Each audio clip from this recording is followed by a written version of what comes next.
every time we say goodbye, they all see that it's a lie. 'Cause we always give it one last try. Yeah, you've watched me break 1,000 times. Now I'm all alone, 'cause you never show. You say you will, but then you don't. That's how it goes. Don't wanna know. I'm turning off my mind so I get by. I just wanna be happy, happy tonight.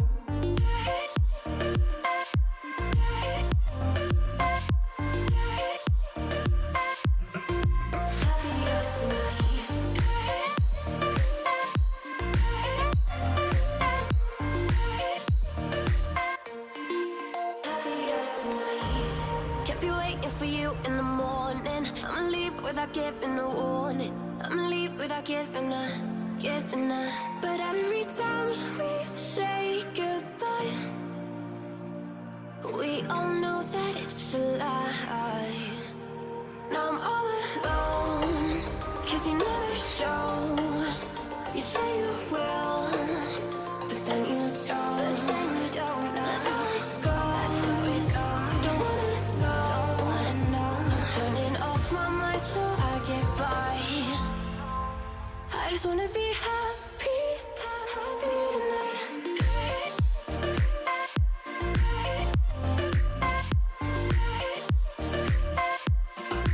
Happier tonight.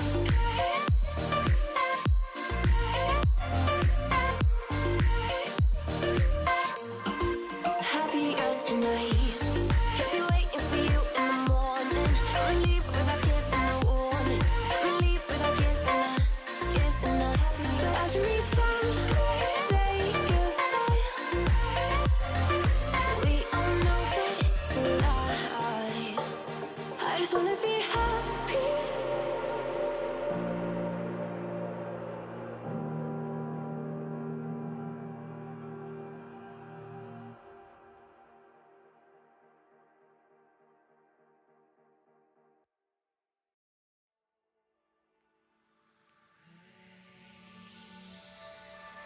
Just like the wind, she slipped through my fingers, yeah. Just like the earth beneath fell away, and this blinding flash of memories played before my eyes, and all I saw was you, hey. And all I saw was you.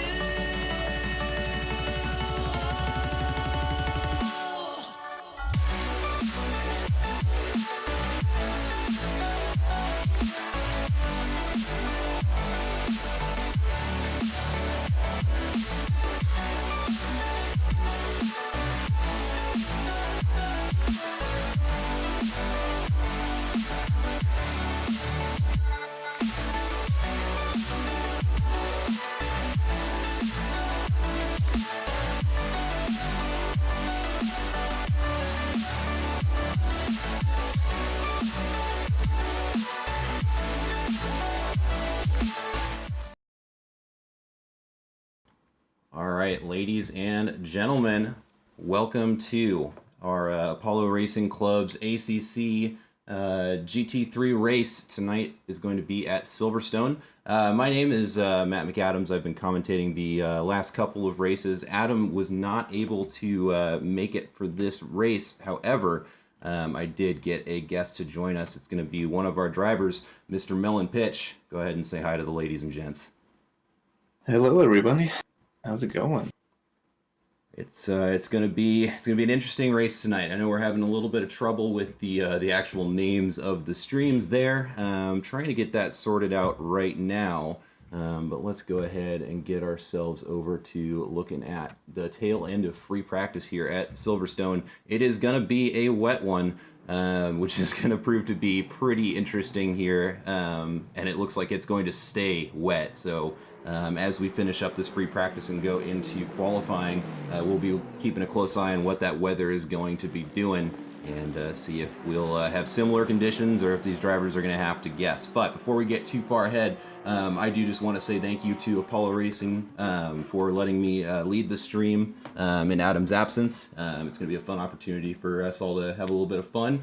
And I also want to throw a thank you out to Grid Finder for supporting us. Apollo Racing Club is an approved league on Grid Finder, so if ever you're looking to find a race to get yourself thrown into, website's real nice. Took a look at it today for the first time. Pretty easy to get yourself out onto the track with a bunch of other people, and hopefully avoid the pub lobby lottery. But with that all said and done, looking at the lineup here, we've got some actually pretty decent wet times getting put in by a lot of these drivers.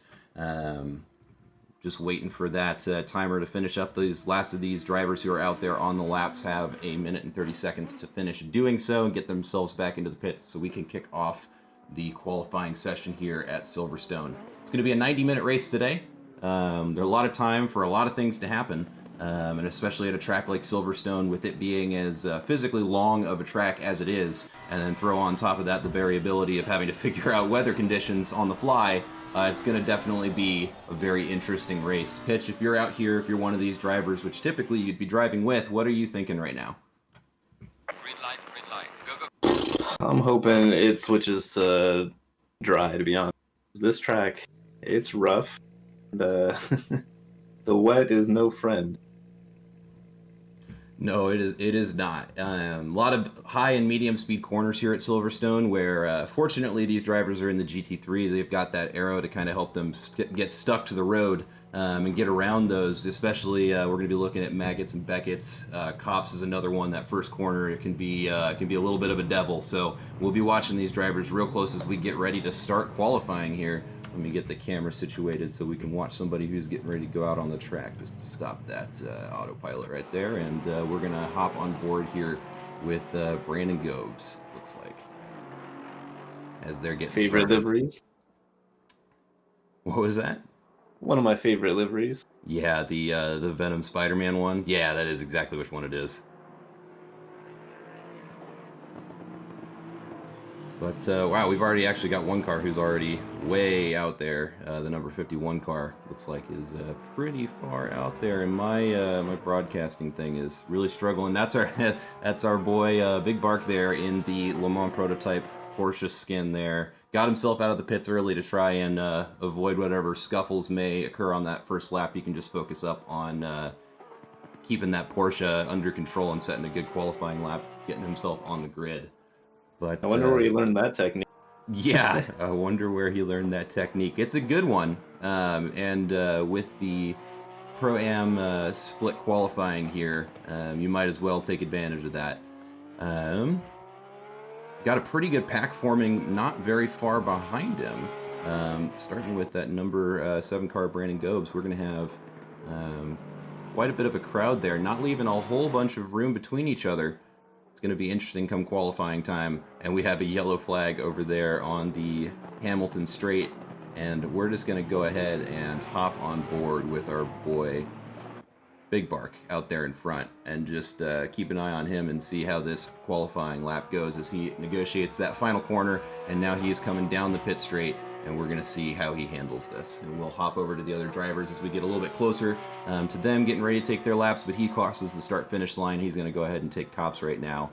And that Porsche can be evil in the wet conditions. I was talking to him just a little bit before the race and asking him, why are you doing this to yourself? This doesn't look like fun.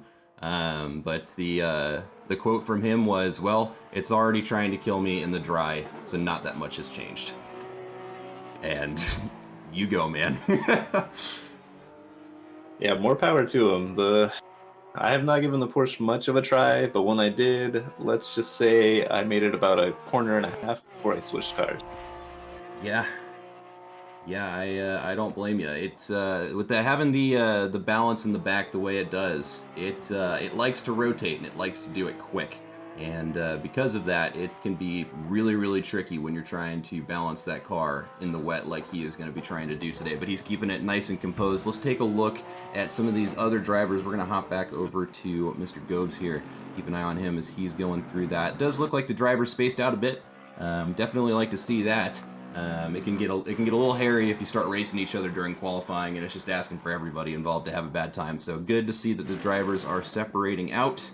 And it looks like so far everybody's having a decent quality lap. If I'm one of those drivers in the car at this point, I'm just kind of setting a safe lap. You know, 90 minutes is a long race. I'm not going to get a huge gap up on people, at least at my pace, by qualifying extraordinarily well. I'm just trying to make sure I don't start from the back of the pack right now, which is looks like what most of these drivers are doing. That said, it looks like coming down the hangar straight, number 96 and 27 cars, let me hop over to them, are ignoring everything that I just said. And so yeah, there we go. We've got D Grills, and who is that behind him in the number 27 car? I don't see it because my leaderboard's a little messed up. I'm gonna try and fix that, but we're gonna keep an eye on these two. They are really close together.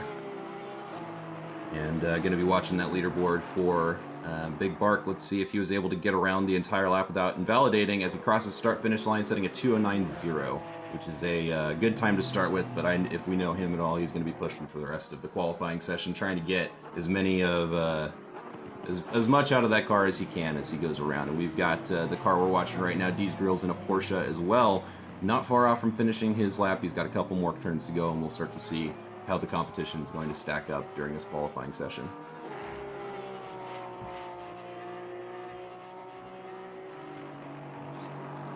While we're doing that, I am going to be trying to fix my little broadcasting app. It got confused between the two sessions, so the driver numbers weren't lining up, which is why I was kind of struggling to know who I was talking about there. Let's see here. Glad to see I'm not the only one having issues with that app. It's really nice, but it's a little finicky. It can be temperamental, and when it works, it's fantastic, and it does a very good job at what it's supposed to do, but it is just not having it right now. Give it a little bit of a chance here to catch up. I might have to rely on actually remembering who's driving what car, but let's see here. D's Girls looks like he invalidated while he was trying to get around the track there. Not going to set a valid lap on his first try. However, Big Bark still sitting up there in P1 of the AM class as the rest of the laps are trickling in. Starting to look starting to look good for him. Starting to look good for him. Really like it if this broadcasting app would start working.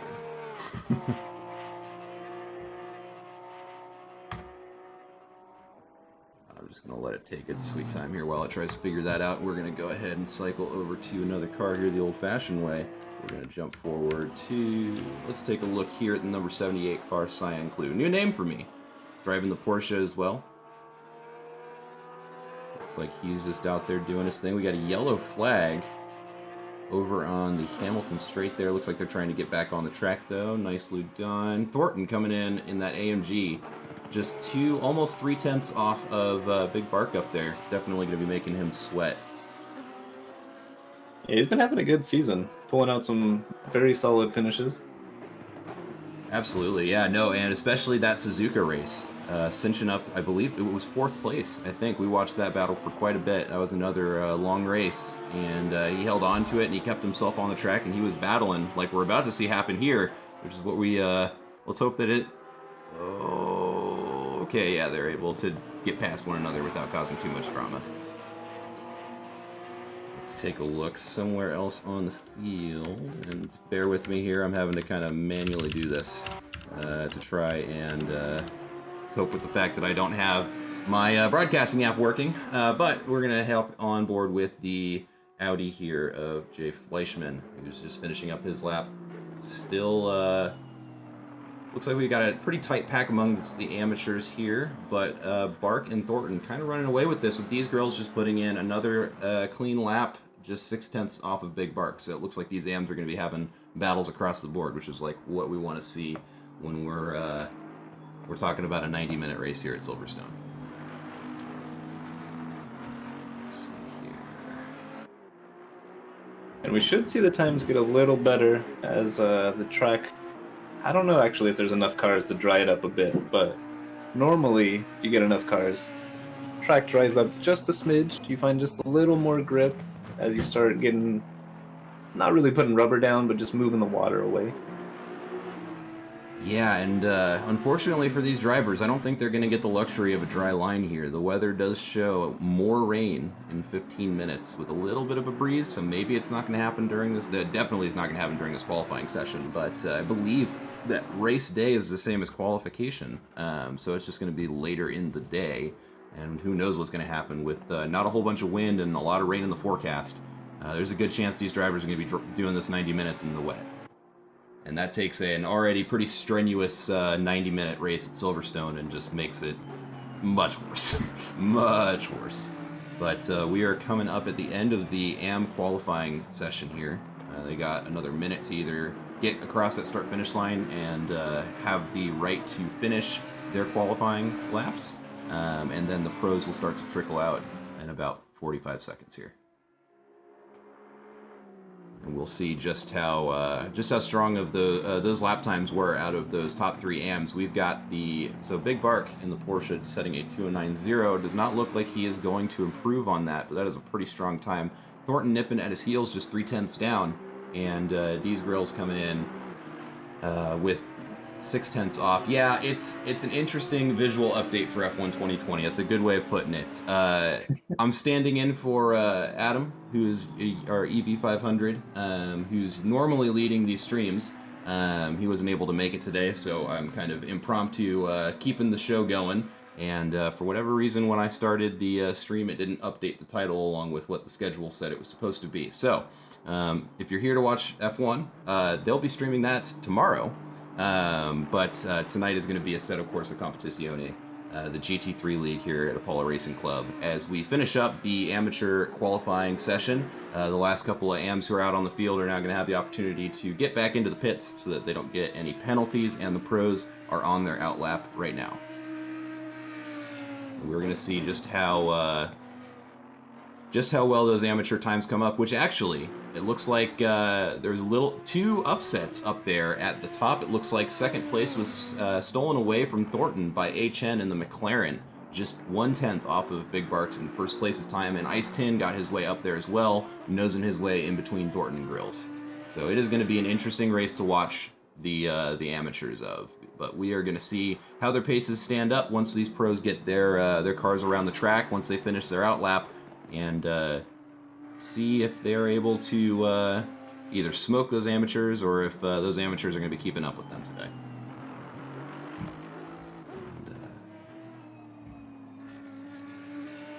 Yeah, it's always hard to tell. You never know where they're going to fall in, especially in a rain race. Some people, you don't have a ton of time to practice. Maybe you don't practice the wet. Throws a big wrench in all your turns. Very true. And I say that as somebody who seems to have pretty good pace whenever it's in the wet. We were racing the GT4 League for Apollo Racing Club Thursday night. Same track, much worse conditions. It wasn't as wet as it is here, so it was one of those weird in-betweens where it was too dry for wets to be really happy and too wet for slicks to be happy, and it was miserable. But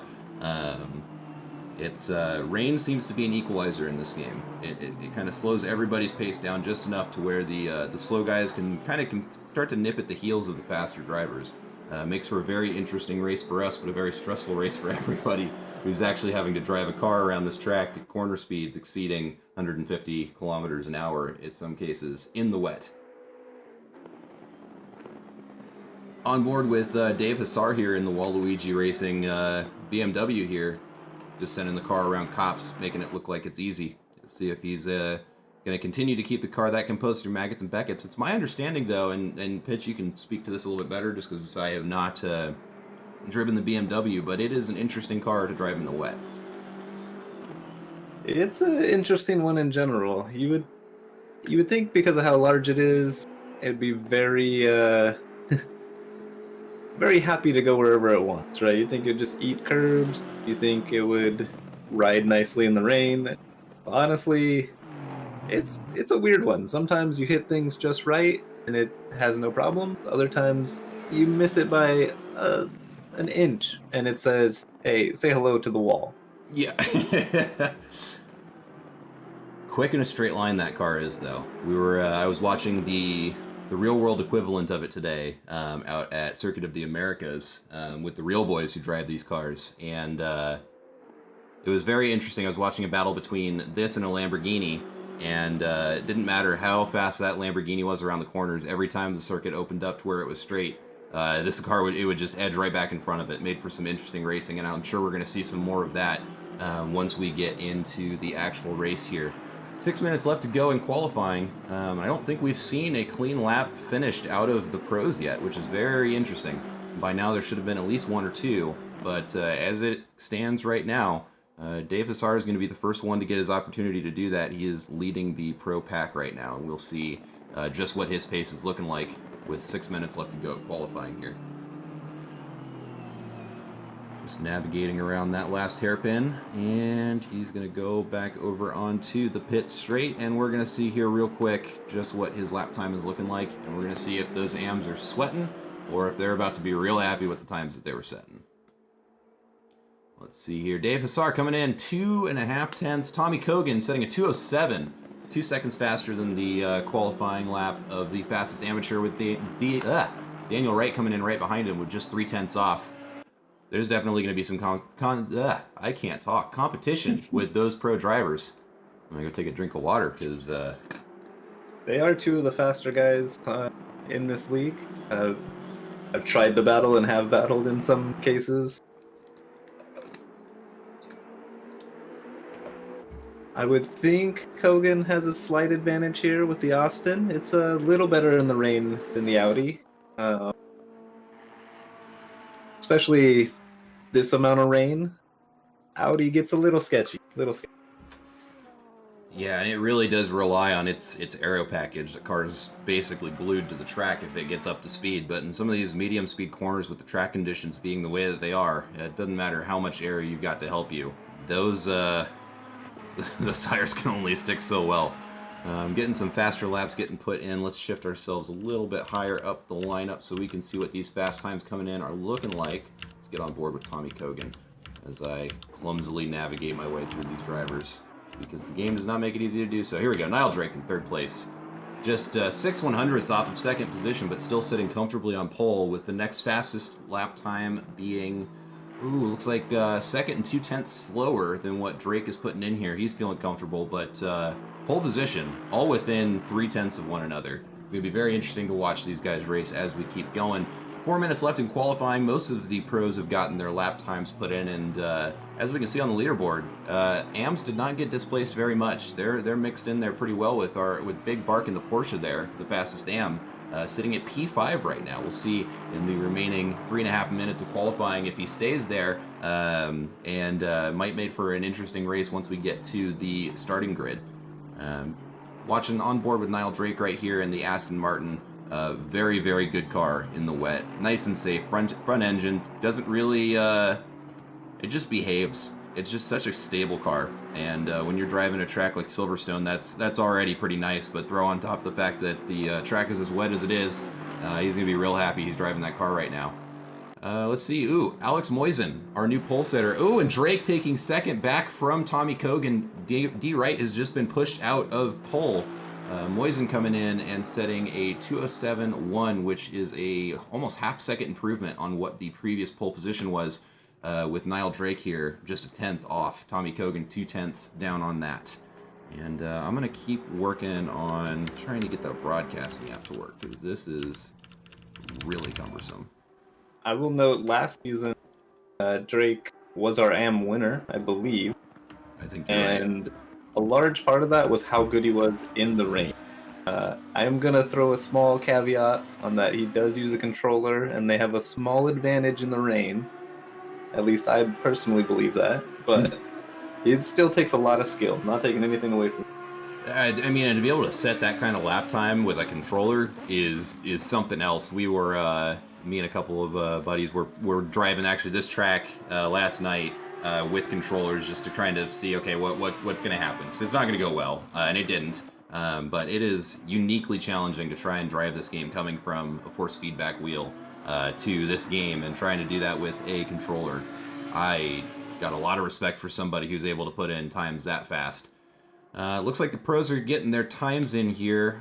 Big Bark sitting in P10 right now, pushed down from P5. These pros are really out there setting these fast times, and if you look at them from, let's see here, top 5 all within a second of each other, top 10 all within 2 seconds of the pole. It's going to make for an interesting race as we get started here. 1.5 minutes left of qualifying. And when we wrap up here, I'm actually going to put us over on the intro slide just for a moment so I can log back into the server and fix the broadcasting up, just so you guys don't have to listen to me mashing my keyboard trying to switch between cars here. Currently on board with Kieran Fox in the number 13 Audi.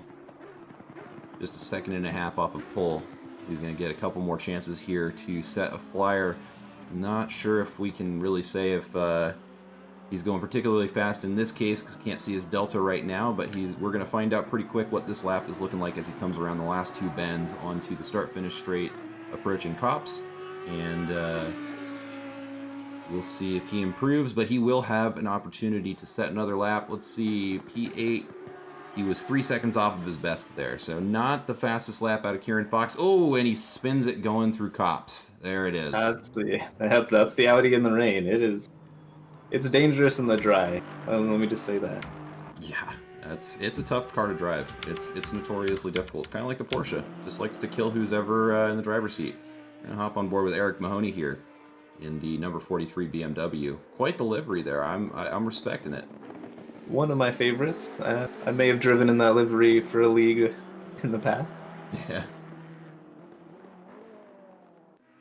All right. Well, the doors are going to shut on anybody else who is hoping to get another qualifying lap in. Everybody who is out on a hot lap will have the opportunity to finish that lap. We're watching, looks like going to be the finisher here, which is going to be Eric Mahoney in this BMW. Will be the last one to cross the start-finish line, so we're going to keep an eye on him and see if he's able to pull any improvement.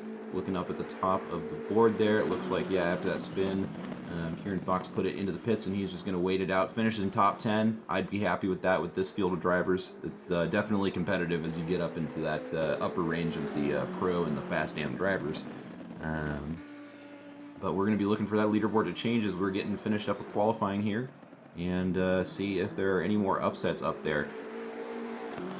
Try and change up the starting lineup. Yeah, I'm on board with Wright. I was expecting him to be setting a flyer, and currently he's a little down on his time. Still got about a quarter of the track left to find it, but for somebody who normally is very, very quick, seems to be missing just a little in the rain with that Audi. Yeah, and he will be a driver to watch. He's not only quick in qualifying, the guy knows how to race too. And if anybody's going to be able to do, qualify not necessarily where we expect him to, and then clutch it out during the race, it's probably going to be him. And it's a long race tonight. It's going to be 90 minutes here at Silverstone. Will very likely be similar track conditions as what we're looking at right now.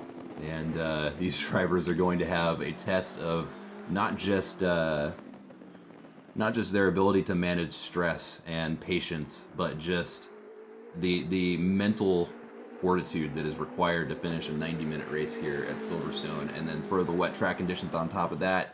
And it's going to be an interesting test for these drivers. As qualifying ends, Mahoney is not going to improve on his lap, and he's going to spin it off at Copse there for the flare points. All right. You're going to see the intro slide here for just a moment, folks. I'm going to try and disconnect from the server so I can get my broadcasting app working again and have a little bit better of a time looking at what's going on here. So give me just 1 second, folks. Enjoy the many sports that Apollo Racing Club has and their streams almost week round. Any motorsport that you want to watch, Formula E, Dirt Rally, iRacing, F1, all of it, it's here. This is where you watch it. We're streaming on both YouTube and Twitch these days, which is part of the reason why the title is messed up. I don't have the ability to change it when I'm going to restream. So that's what's going on right there. If you're here for F1, they will be streaming F1 tomorrow evening for the F1 series that Apollo Racing Club is putting on. I'm reconnecting to the server right now. There we go. Alright, we have some wet conditions. It does look like still we're... wet. Yep, same rain. No plus sign, no minus. Which honestly, at this point, I'd rather be looking at that than looking at some changing weather conditions. I mean, I like wet or dry. Not trying to figure out both. It's just it adds so much complication to this whole thing. Trying to figure out tire compounds with 90 minutes in a whole race, it could change a whole bunch. So, yeah, no, I know we need to change the title. There's nothing that I have the ability to change. I sent a ping out to the people who owns the channel. If they're able to change it, great. Otherwise, we're just gonna have to put up with it for today. All right, I've got my broadcasting app back. Let me get this squared away and looking pretty again. Oh, it does look like our friend Mr. Big Bark did fall out of the top 10. He's 11th though, very high up for the AM. Yeah, no, Nice qualifying spot. That's a great qualifying spot, and he is one of those who, again, he's real big on not practicing hot laps or just being quick and chasing times. He is he's got some racing chops too. Known him for a little bit, just in the I think 4 or 5 months he's been sim racing that I've been aware of. He's put almost 700 hours into this game, so the guy's put the effort in. So it's good to see him qualifying that. But another AM in 12th position, the number 32 McLaren of HN there, sitting pretty in P11 or P12, excuse me. But as we're getting started here, drivers are going to be checking their setups, making sure that they've got their tires ready to go, got pressure set, got pit stops ready to go. There is a mandatory pit stop during this 90-minute race. We'll see how the drivers choose to take it. I don't believe there's a pit window in this race. No, I don't think so. So they can choose to take that whenever they want. If they want to manage tires and run on a full tank gas, and just kind of pit as late as they can or try and undercut. There's a whole bunch of strategy that we can do, but 10 seconds until we start the formation lap for our race at Silverstone, round 6 of the GT3 series for Apollo Racing Club. And we're going to see our pole sitter there, A. Moisen, starting this off Looks like here. somebody messed up and they are starting from the pits. I believe that's Mahoney? Oh, did somebody forget to hit drive? Somebody might have missed the drive button. Yep, it does look as though, unfortunately, Eric Mahoney is going to be starting this race from the pits. Now, that's not the best way to start the race. Fortunately, though, he's got 90 minutes to be able to make up that time. And one of the things that has to, one of the things you learn playing this game a whole lot is when it's wet and it's a long race, it's a race of attrition. You just got to survive longer than everybody else, and you'll make those positions up as we come around Maggots and Beckett's here. These drivers are going to be warming up their tires, getting mentally focused up, getting ready for this race to start. And yeah, now we just watch it. What are your expectations for this? Looking at the starting grid there, Pitch. Are we looking for upsets in the M classes, or are we going to see some of these the pole position qualifiers just run away with this thing? Interesting to point out that all 3 pole position were Aston Martins. Yeah, not a ton of variety up there, although a lot of fast drivers in that car, and it is very good in the wet, so I'm not too surprised at that grouping, for sure. What am I looking at? Let's see. I do think our friend Big Bark or HN could sneak up and disturb some of these top 10 pro drivers. Yeah, no, and that's absolutely, and that's kind of, we've seen that happen already this season. At Imola, we had some AMs that were sneaking their way up into the top 10. At Suzuka, we watched an incredible battle with Thornton, who's currently in P14, third in AM class right now. End up finishing 4th overall with a hell of a drive. About halfway through this formation lap, it looks like we have 2 cars in the pits, actually. It's not just, looks like Dave Hill in the number 34 car is going to be starting from the pits as well. Not sure what happened there. But yeah, that is 2 cars that are going to be starting lap down. It's an unfortunate way to start. I think they might have fixed the lap down, but I'm not 100% sure on that. Did they? Yeah, it shouldn't be lap down, but it is what it is. Hey, somebody tell Nightbot to update the the title. All right, we're coming around Abbey and Farm, getting ready to start this race off. One thing that will be interesting to see is if they can keep it clean in the beginning. Part of that great drive by Thornton at Suzuka, there may have been a driver in some sort of Honda that may have had an incident in the first couple corners. I don't know who that would be. Definitely wasn't me. And there was a large pileup. I mean, he had a hell of a drive still, but that did help a bit. There may have been almost a 15-car pileup on lap 1, but yeah, hopefully we can avoid that here. Yeah, and this, if it's going to happen at any track, I mean, there's a couple that are notorious. Like you've got Monza races where everybody just piles in at that first chicane, and it's a coin flip whether or not you survive it. Silverstone's another one, not just cops. The first corner there. Ooh, Alex, don't forget where the track is, buddy. But trying to get some marbles on the tires, that's all. Yeah, you got to pick up some grass, get it out on the track for the other people to slip on. But we're getting ready to start the race here, coming around the final corner of Luffield, and they are on the pit straight. Alexis Moisen is going to determine how we start this race. He is in first place. He gets to cross that start-finish line whenever he wants. Right now we are waiting for the green lights, the green flag to wave as we start this race, round 6 at Silverstone for Apollo Racing Club. And we should see those green lights any second now. And there's the green lights. All right, so as we come down the pit straight, we're going to be going into cops. Alexis Moisen is going to get a good escape from that. Let me open this up to a more open camera view here. There we go. With those two Aston Martins of Niall Drake and Tommy Cogan right behind him, it looks like the entire field managed to get through that first corner just fine. As we watch these pole position cars just kind of run away with it, the rest of the pack is filtering through Maggots and Beckett's right now.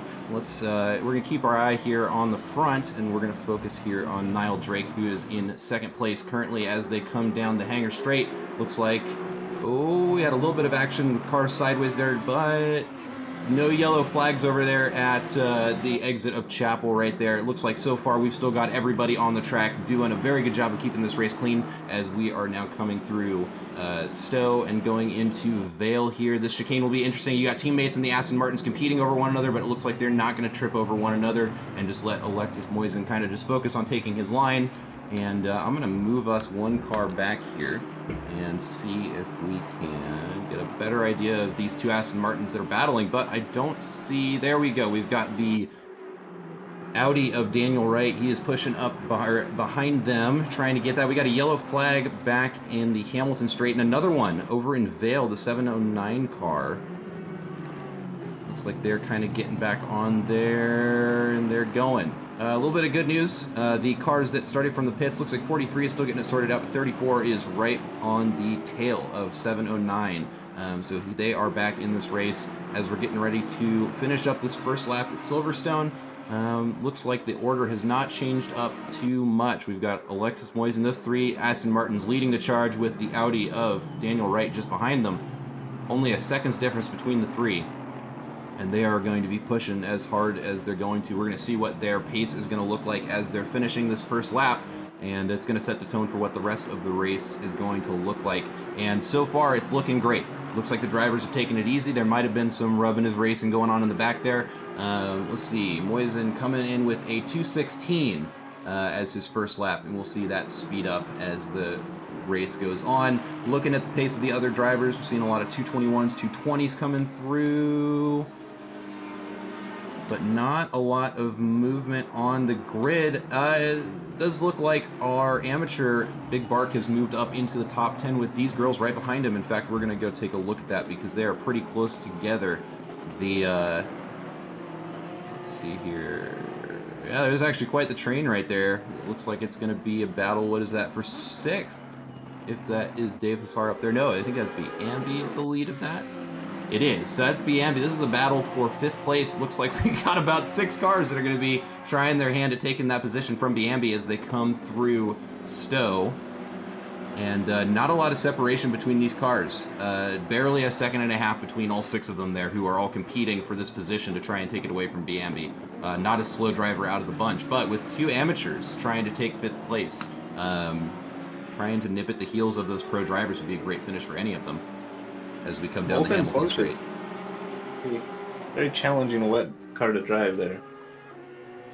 Ooh, we're gonna zoom back here to Doug Wetzel. Oh, is they're gonna get close coming through Abbey and Farm there, but they're gonna keep it nice and composed. But close racing here at Silverstone, and in the wet too. These drivers have got to be sweating right now as we are going through Village and the Loop, and I have to look over at my track map every time I want to remember what the corner name is, but I'm trying my darndest here.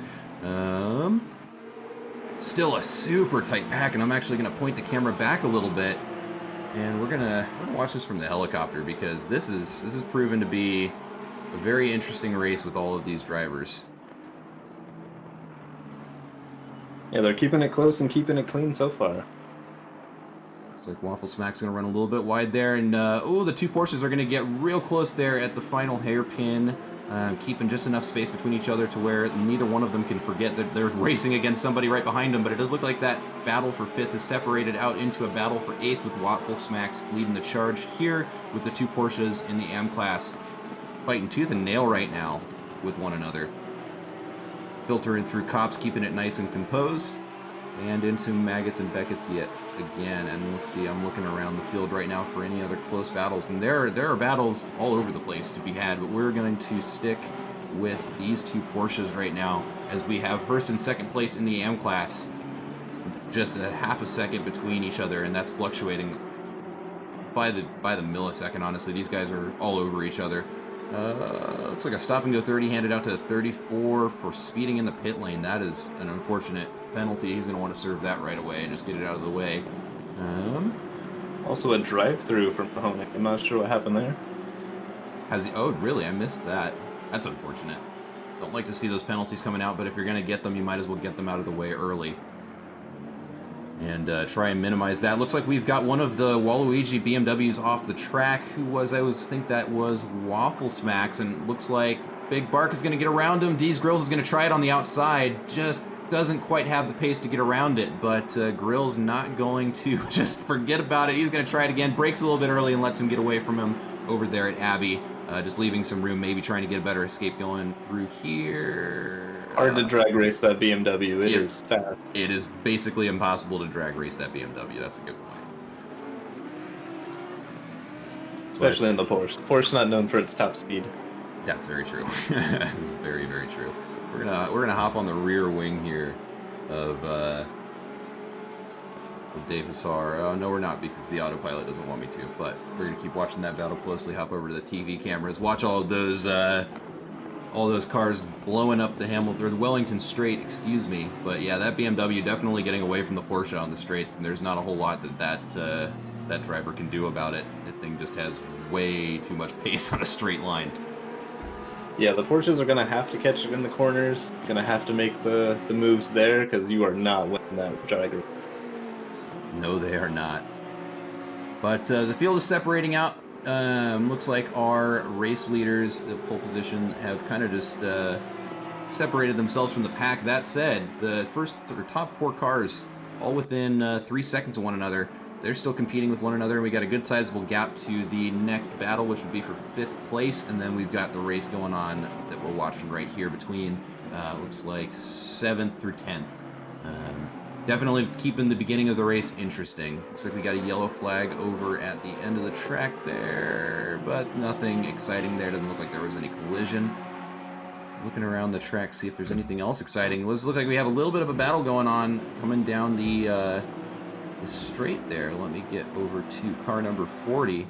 Fig Newton in the Audi there, nipping at the heels of the number 27 car just in front of them. Just 6/10 between the two of them, but we got another battle here going on for 13th position here, with Fig Newton here in the provisional silver class, looking to get his rating, and driving like this, it's looking like it's going to be pretty good.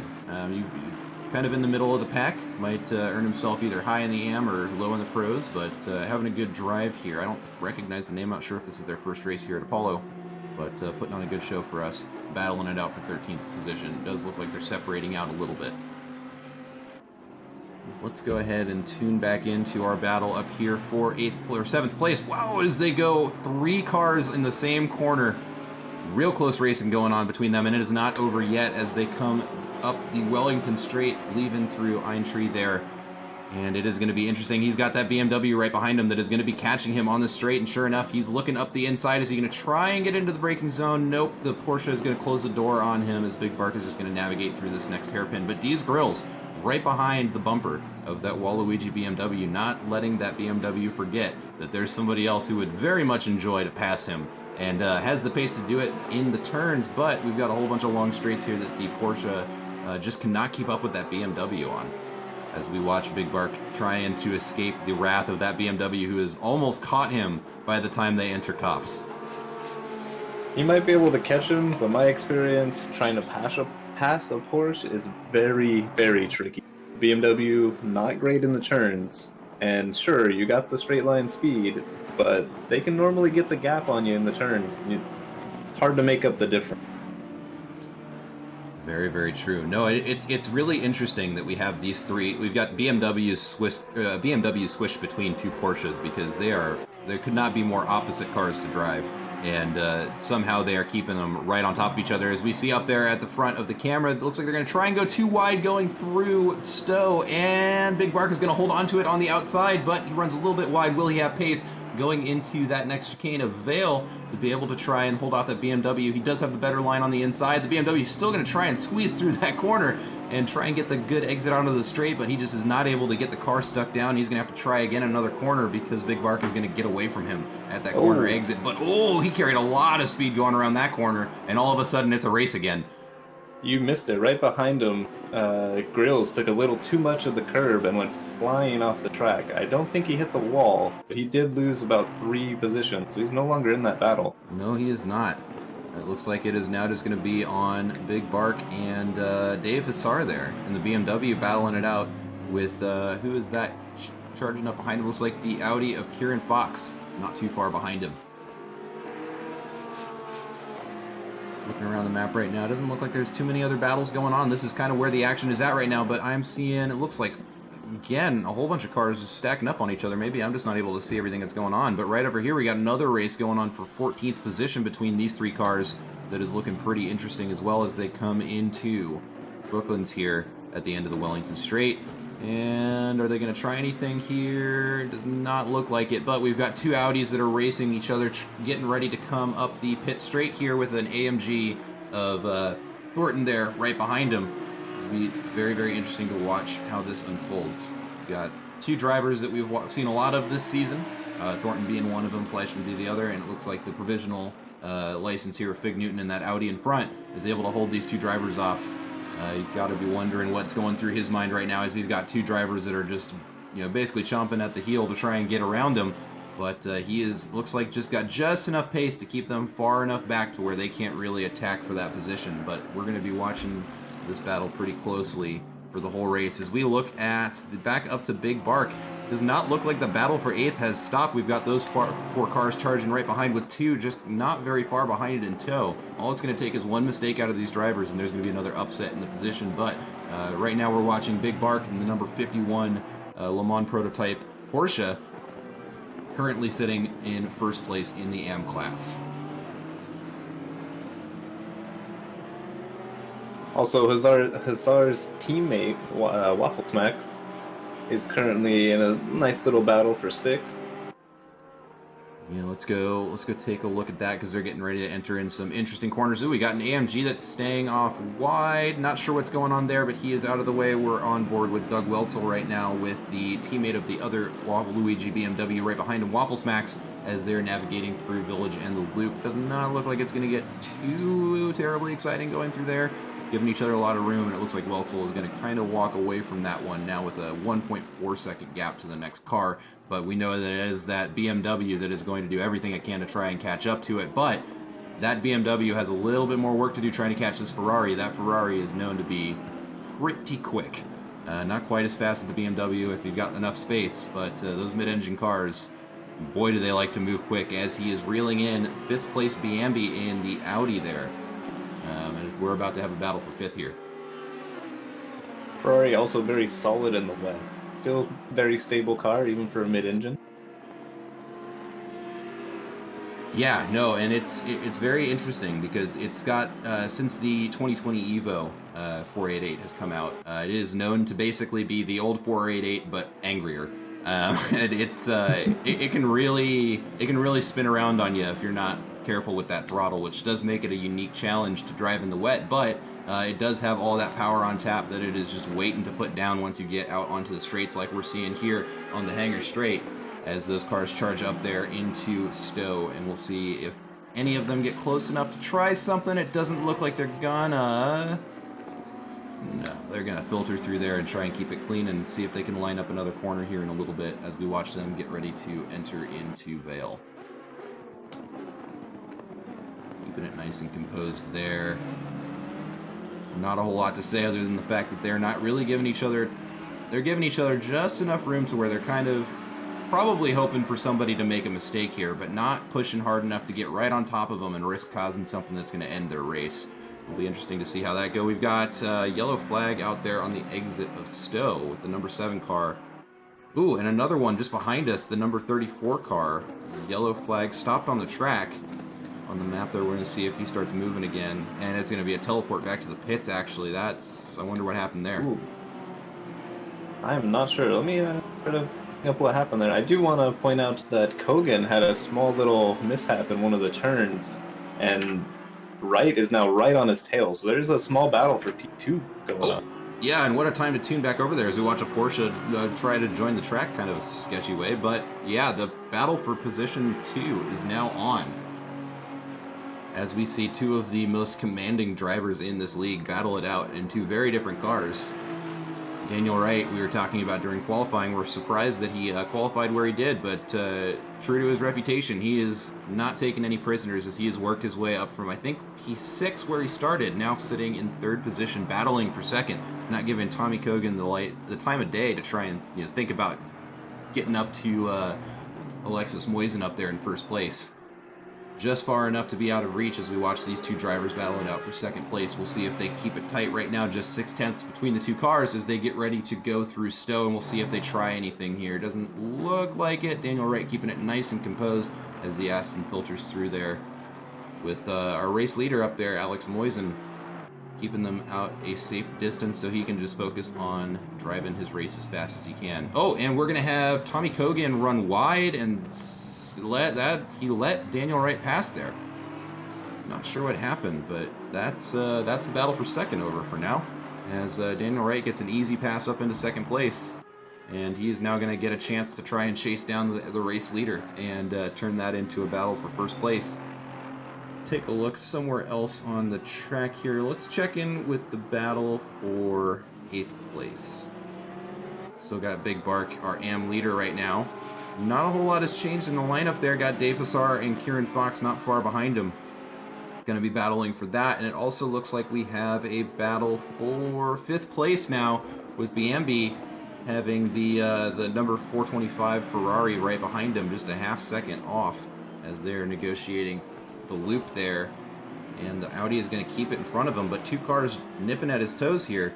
Not going to get a lot of opportunity to relax here as he's getting ready to charge up that final straight into a heavy braking zone. We'll see if the Ferrari's going to do anything. Looking a little up the inside, but not going to try anything as they're going to filter through that and try it again in a different corner.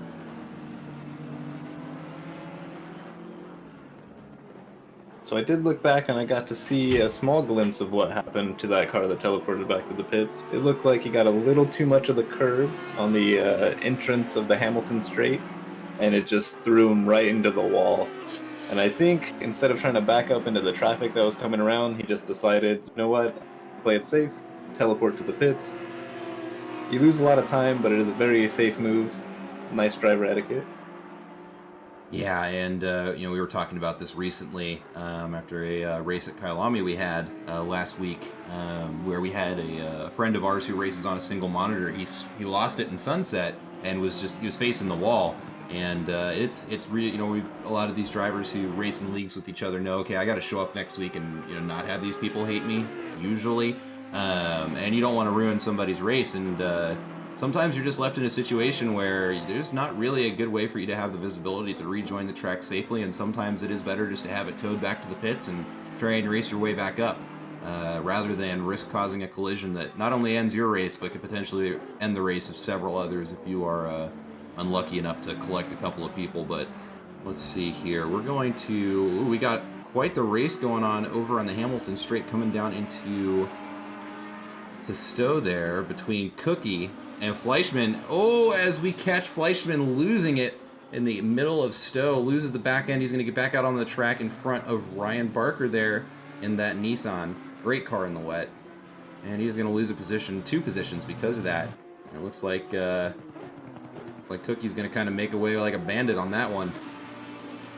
Yeah, and that shows something that we haven't quite mentioned about racing in the wet, is you do see a little bit of a dry line, and that wet line, you might think you're on wet tires and you'll have grip there, but you will not as much as you expect. So making passes can be very, very tricky, and I think that's what happened right there.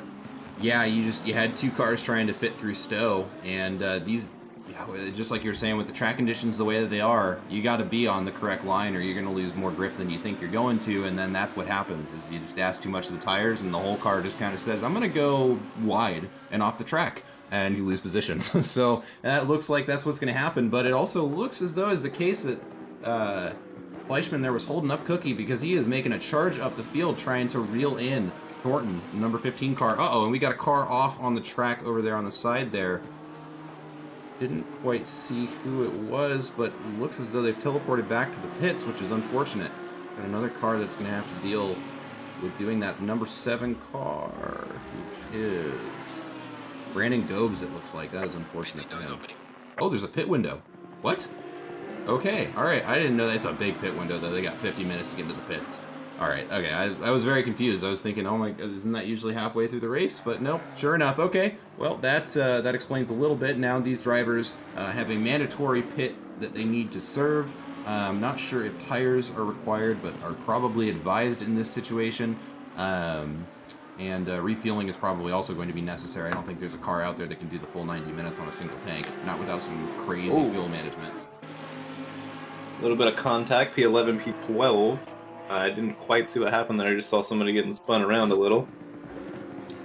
Yeah, over there in front of Stowe, we're going to see the aftermath of it as Cookie filters through here. Looks like, yeah, the Aston Martin there over there on the side getting their way back out onto the track. Couldn't quite make out the number there to see who that was, but looks like they're back on the track, so hopefully the contact wasn't too bad. Taking a look at the deltas here, it kind of looks like the whole track is slowing down a little bit. Nobody setting a particularly quick lap, with the current quickest lap out of Alexis Moisen, our race leader, being at 2:06. Currently 4/10 off of that, and it looks like the whole field is kind of in a similar situation. Let's see, looking around here, looks like the battle for 8th has had an upset. Looks like Dave Hassar has gotten in front of Big Bark. Not sure what Bark is, but he is currently 13 seconds down on the lap. Not sure what happened there. Let's see if we can find him. It's not letting me even click on him. That's interesting. Where's Bark at? I don't see him on the leaderboard either. Not sure what happened there. Maybe he was the car that we saw go off there, and he just noped out. Wouldn't we see? Maybe. Not sure what happened there, but it looks like Dave Hassar is now our 8th place car. It looks like, oh, we got Bark in the chat here. I spun on the last turn and just left. Ah, that's rough to hear. Bad luck. But let's see here. Let's look for, yeah, so Dave Hassar is now going to have the 8th position there, with Kieran Fox going to be trying to take it back from him. So the battle for 8th place now has one less car in it, but it should still be exciting. 2 very similar pace cars that are going to be battling it out, with Dave Grills in P10 right now. Now is our AM leader. Looks like, ooh, that was some fun server lag. Oh, and we've got cars going underneath the track. Uh-oh.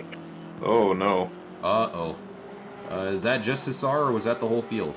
What did you see there? I was on D right, and he was doing the same craziness. I'm seeing some major Tokyo drifts from all these cars on my screen. Ooh, well, let's hope that's the end of that, because these are not the kind of track conditions where you want to see that happening. That's asking for a disaster.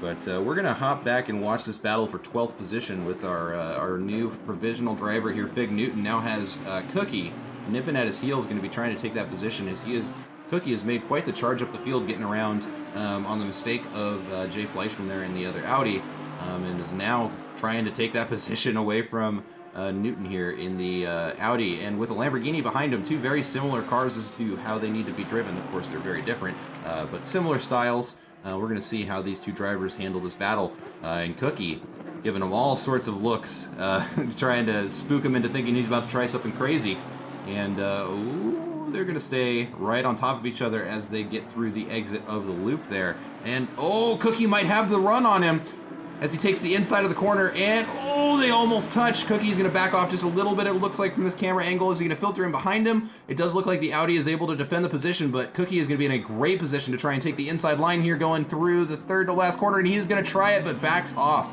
Not able to get enough room. Oh, but the Audi runs off wide, and there's still, oh my god, you got 4 cars in the same corner. Let's all just settle down, boys, as we come down into the pit straight. How did they not hit each other there?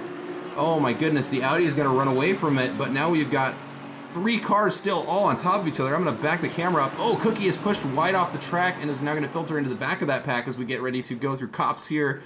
Oh, and the Aston Martin and the Mercedes. Yeah. Wow, that is exciting.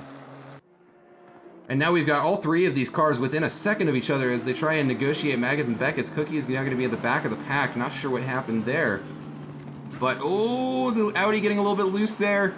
Looks like he's able to hold on to it, and he's going to get a good exit out onto the hangar straight with those 3 cars just bumper to bumper coming down this. They're all going to be getting the backdraft from those, just helping them charge up there. It looks like that Aston Martin's going to try something. Thornton staying on the inside as they go through that corner. Ooh, that Aston's got some damage on the front of it, though, it looks like. And on the front of the car, too, that's not what you want to see. But, man, he is still pushing that car just as fast as the other 4 around him, even with that front aero damage, it looks like. As they come into Vale, we'll see what happens here. The Audi staying in front, but still these 4 cars just right on top of each other. Not giving each other any room to breathe. As they come out onto the Hamilton straight, and that AMG is going to run a little bit wide, and he manages not to spin the car there. It can get a little hairy as you run off wide, and he's going to be hitting him with the flashers, saying, hey, I can go faster than you're letting me. Get out of the way. But we're going to see if the Audi just kind of doesn't listen to him, which he, of course, has no obligation to do here. Thornton's going to have to earn that pass. Maybe it's just a warning shot as they come through the village and the loop. No big changes. Looks like the Aston ran a little bit wide there. We'll see if Cookie's able to capitalize on that and maybe eke him out. Doesn't look like the lineup hasn't changed yet, but these 4 cars kind of spacing back out again as we get ready to charge up the Wellington straight into Brooklands and Luffield. We'll see what happens here. Doesn't look like any funny business like we saw last lap, but these 4 drivers still right on top of each other. Quite the battle for 12th position. Ooh, as Cookie and that Aston Martin of Rogue there almost touch. If not, I think they may have. Jeez. I will note that drivers like to use the flashers. It's just a little bit of mind games, trying to distract your fellow opponents, you know? Oh, and so that might be what Thornton was going for there. Yeah, and it doesn't look like it has worked as well as he was hoping it would, but he is still keeping that Audi within striking distance as he has the number 27 Aston Martin in AM class trying to take that position away from him. And right now we're looking at 2nd and 3rd in the AM class are the Mercedes and Red Aston Martin respectively as they filter through Beckett's there out onto the hangar straight. And the Aston Martin is going to be in striking distance to try and get the draft from that. Oh, and they are bumper to bumper there. And he's going to try it on the outside, forcing Thornton to take the inside line coming through Stowe. We're going to see what happens when they get up there. And both of them holding on to it, neither one of them wanting to give up the position. It looks like the Aston's going to run off wide. Oh, gets a little loose, but manages to stick it back to the tarmac. He's going to have to wait again to try and get another pass on Thornton there, who's now, looks up the inside of that Audi. Almost causes some contact there. But they managed to get through Vale without killing one another. And these 4 drivers are pushing about as hard as anybody could ask them to, trying to get that 12th place position away from the Audi of Fig Newton, who is driving defensively extraordinarily well. We're also getting to the point in time where these drivers could be debating whether or not they want to go for an early pit stop to try to get out of this battle, try to get back into some clean air, and make up the time difference. Oh, no. And we've got both cars spun around at the exit of the loop. Oh no, that's not what we want to see. They just got too close to one another. That battle finally did, I don't want to say reach its inevitable conclusion, but the likely one. That is unfortunate. It looks like the Aston got the better of the exchange. Not sure what happened there to cause that, but unfortunate for both of their races there, as now looks like Cookie got away from them and the Aston can take a breath of relief, having 2 fewer cars behind him now. Yep, sometimes it's just too hard to keep up doing those very close battles, especially in the rain. You got car differences, you got rain, different corners, different amount of grip, a lot of things going on. A lot of things going on indeed. As let's see if there's the field is mostly looks like they've separated out about as best as they're going to, but we got a couple other battles here. I'm trying to tune into one of them where it looks like the cars are practically right on top of each other. Is this it, or is it? Yeah, right here. Okay, so we've got, looks like between Blue Cow and Craig Bray in the 709 Aston Martin. Looks like whatever battle was going on that just changed the position on my leaderboard. So these 2 cars battling it out right now. Both Aston Martins going to be driving very similarly. Are these 2 teammates? Or Wolf and... I think they are actually. Are they? They're both on the Aston Minton team. Let's see here.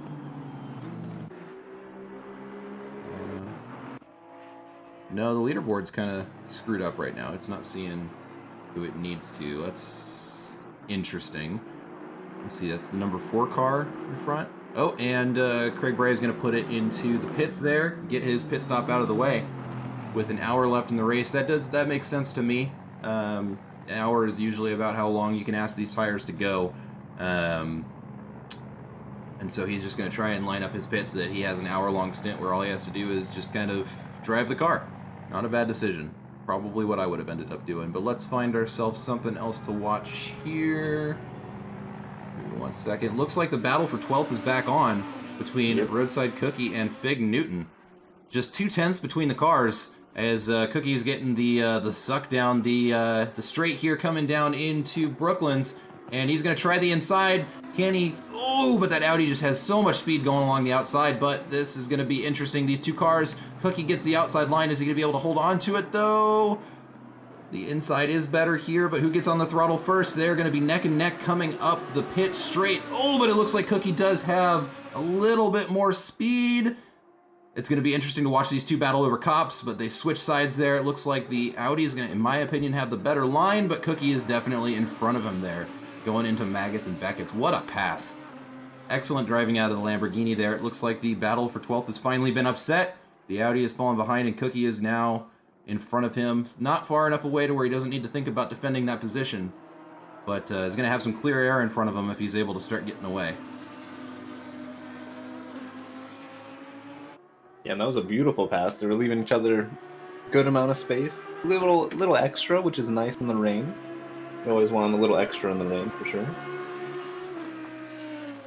Yeah, but I mean, because you already have to have almost superhuman reaction time to be driving that close, and then throw on top of the fact that the car is not going to respond as quickly as you want it to because of the conditions the road is in, and it is asking for disaster, like we saw, unfortunately, between the Aston Martin and the AMG earlier at a similar part of the track. Just could not get out of each other's way, but those 2 drivers we were just watching in the Audi and the Lamborghini doing it right. That's what we want to see. Good clean passes, nice tight racing. And it does look like Cookie is starting to pull away, growing that gap of just a half second out to 1 second in just a couple of turns. Not sure if that's just a pace difference or if maybe there were a couple of mistakes out of the Audi, got a little flustered, that pass finally happened, but we'll see as they focus up what happens here. But I want to pull us back to a battle that is developing for 16th. We got Ice Tin and Jeff Fleischman now fighting over it. You could argue that's a battle for 15th. You got Thornton not far in front of them, but this Lamborghini and Audi are going to be fighting over each other as they try and get through the loop where we saw the previous contact there, but there's enough space between those cars where we don't have to worry about it too much. But Ice Tin not able to think too much either because he's got Ian Zhu there in the number 50 car charging up behind him in that Aston Martin, with Craig Bray not far behind him either.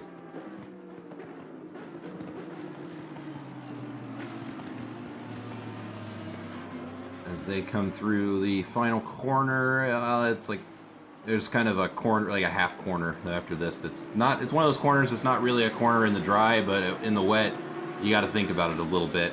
And they're gonna do that, fly around that corner, coming down, getting ready to take cops. Thornton still out in front of all of this with that front damage. It does make me wonder if it's just cosmetic and the hood being bent up a little bit isn't affecting him too much. But in my experience, the any kind of damage that's doing that, you're starting to have aero damage. He's probably just relying on the fact the AMG has so much weight in front of it, trying to keep the front tires stuck down. Sometimes it's very misleading on what you're feeling in the car. You feel that it's okay. You think the damage, maybe the in-game HUD only tells you it's 5-6 seconds. And you think it's feeling good. You think you're not losing much time. And then once you get it fixed, you start setting down flyers and you realize, well, I probably should have jumped in the pits a little sooner to fix that damage. Alright, and actually we're going to jump to a different... Oh, I thought we were going to, and now I'm not 100% sure. Leaderboard's doing some crazy things up the front here. I'm not sure what it thinks it's doing. It said that there were cars on top of each other up here, but it looks like it was just kidding. So, never mind on that. Looks like our pole drivers right now are doing great. Lap times are starting to slow up a little bit, but Daniel Wright setting the new fastest lap in the race at 2:06.5. Let's see, has he served his pit? He is not, so he's doing that on used tires and probably a low fuel load at this point. He is speeding up while I'm watching the rest of the track start to kind of lose their pace, which makes me think maybe there's an opportunity for Daniel Wright to push his way up to Alexis Moisen in first place, who currently has a 5-second gap to the next car. So he's sitting comfortable, but Wright's getting faster. He may not have too much longer where he's able to relax up there. But let's take a look at this battle for 5th place. Cameraman, what are you doing, buddy? We got Biambi and Doug Welsel currently fighting over first position in the Ferrari and the Audi behind. Coming up the hangar straight into Stowe. I think there's enough distance between the two of them that we're not going to see anything too crazy happen. But we'll see what happens here. I know why my timings were weird. It's because they were going through the pits. And so it was catching the drivers that were stationary. That makes sense.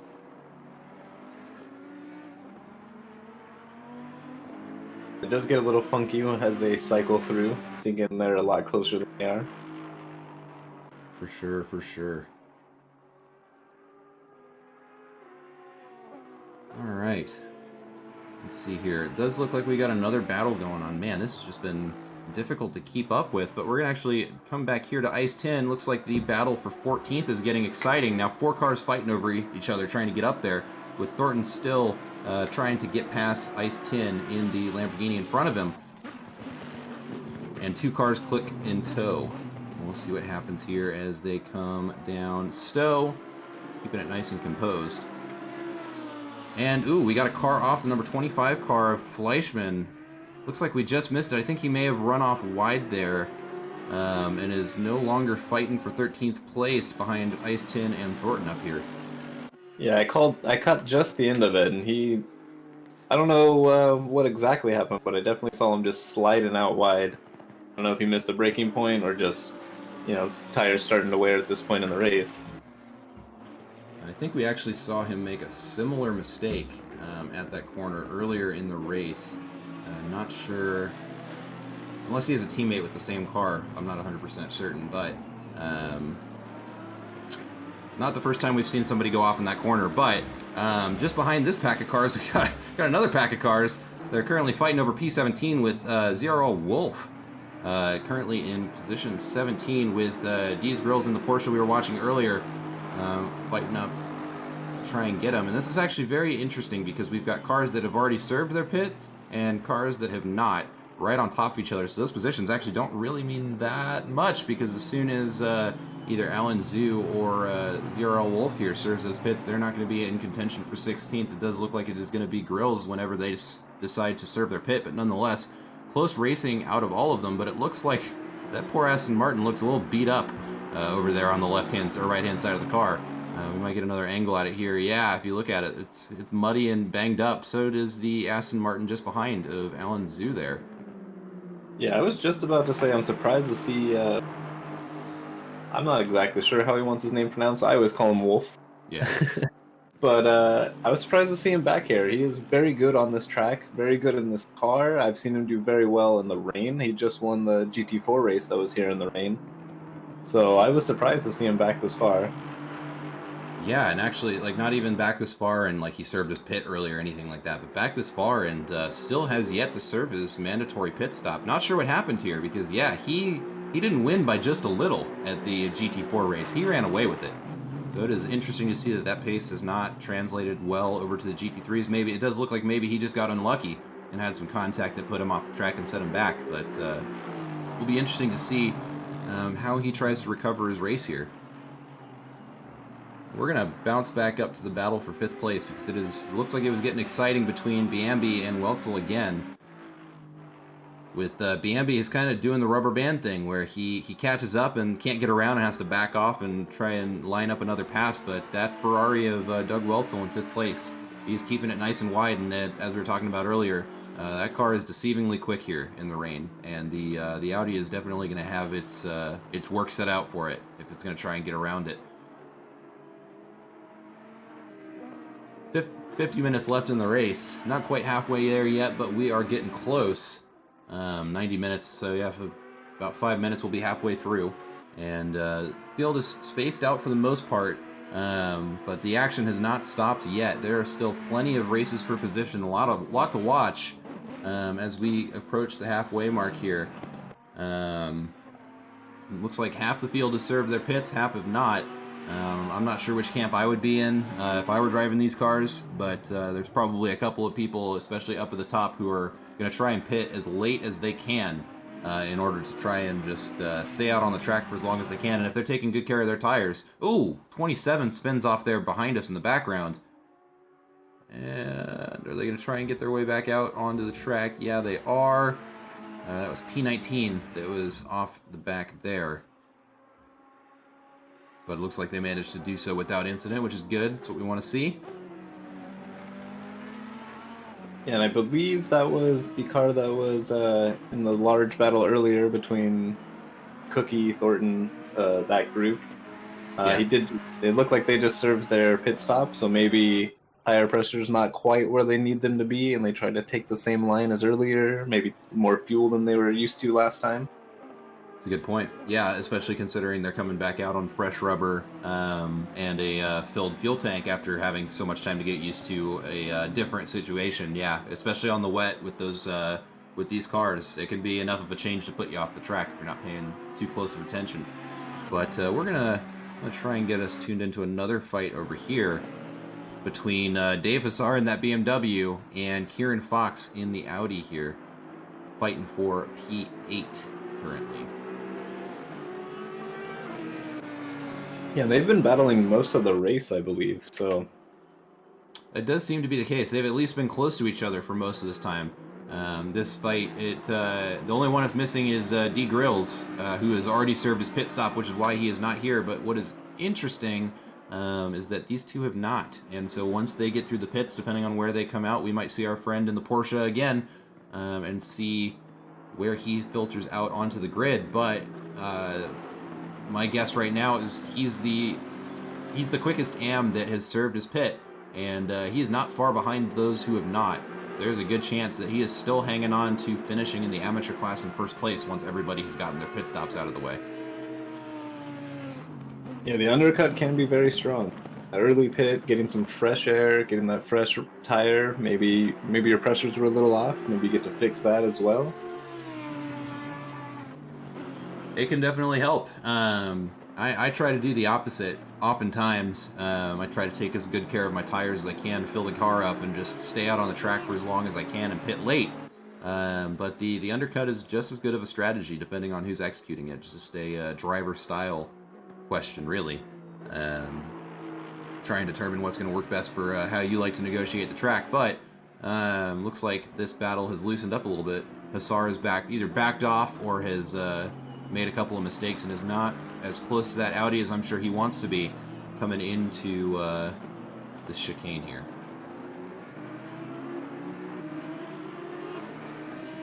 Looking around the track, does look like they got another battle not far behind them. the number 25 car. Let me get over there of Jeff Fleischman and Blue Cow right behind. And is it just me, or does that Ferrari look like... Oh, no, it's not. Hold on. No, the leaderboard's messed up again. Excuse me. Who is that behind? I can't see the car number. Number 10. Yeah, it's a hard one to keep track of, especially with all the people. Or now, some people have pit, some people haven't. They're all getting mixed together. It's the number 33 car. Got it. But something must have happened to that Ferrari. It is no longer as close to that Audi as we were just looking at. And it's not even, doesn't look like it was a small mistake either. He is quite a bit back there. G. Thitter, that's who it is, in that number 3 Ferrari. He's currently in 10th place. Has not served the pit stop yet. Is it just me, or does that look like that Ferrari has a little bit of damage to it? Definitely looks like it's got a little something. Definitely traded paint on that one side, that's for sure.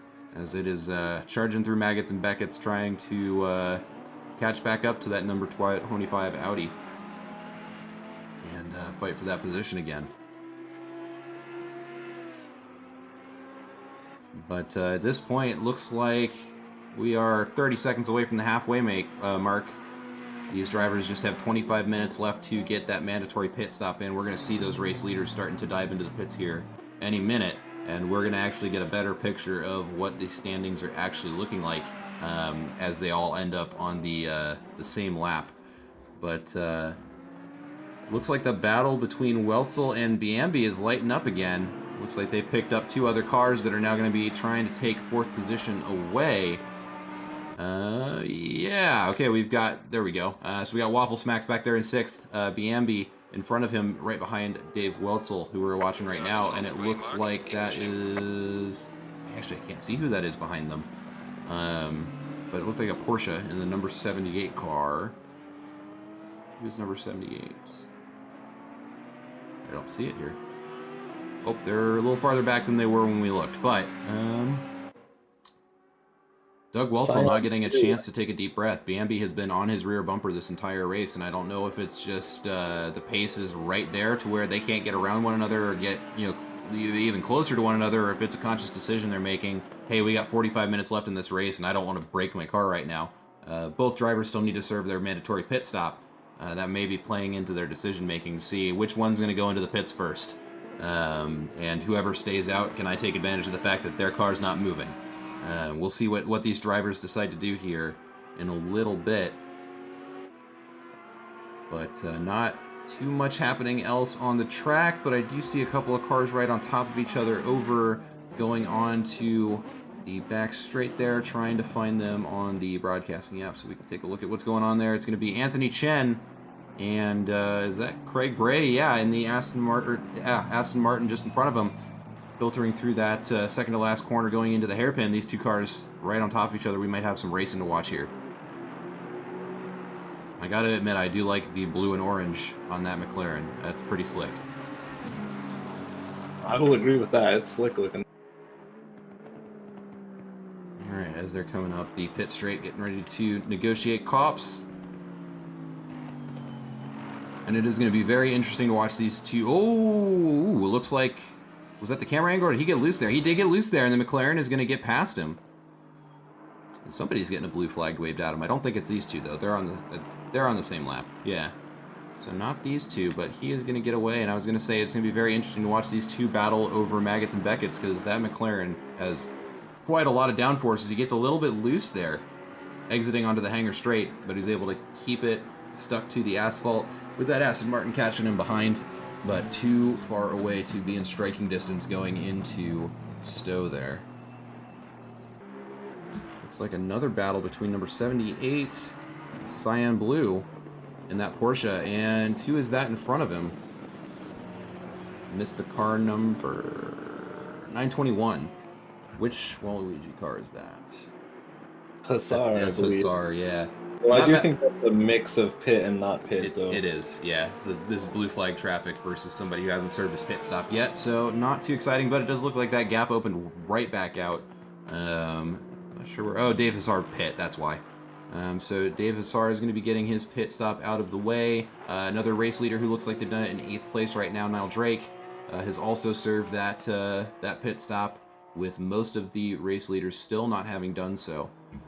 But let's take a look, see if we can find anybody who's racing on the same lap.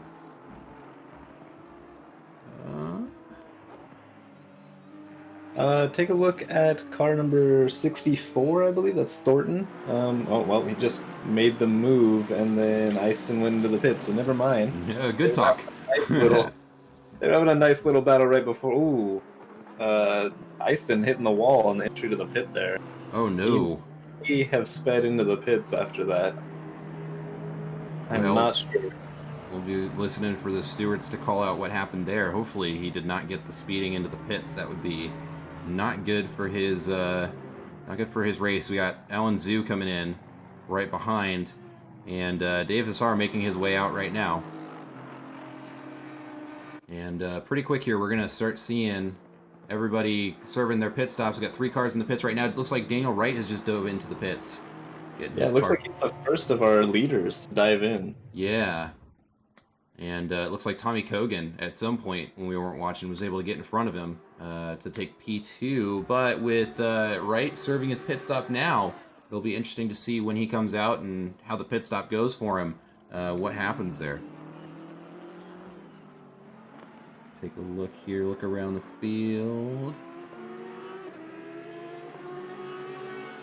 Yeah, right now we just see a lot of people serving their pit stops, getting them out of the way. There's only about a third of the cars on the track that still have to do so. Looks like Waffle Smacks is going to follow his teammate in one lap later and get his pit out of the way as we start to see our race leaders finishing these up. Let's take a look at Daniel Wright, who should be exiting the pit right now.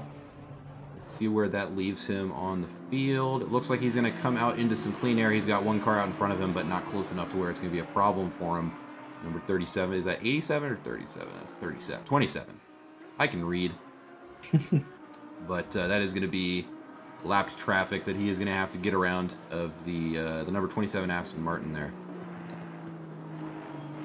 And then he is back on the charge with Tommy Kogan, Alexis Moisen, and Biambi still not having served their pit stops, with Dave Weltzel in there and Waffle Smack serving it currently, which will leave just 6 cars that remain who have not served their pit stops with 40 minutes left in the race. They've got 20 minutes to get in there and serve that pit, and we will have a good idea of where things... Uh-oh!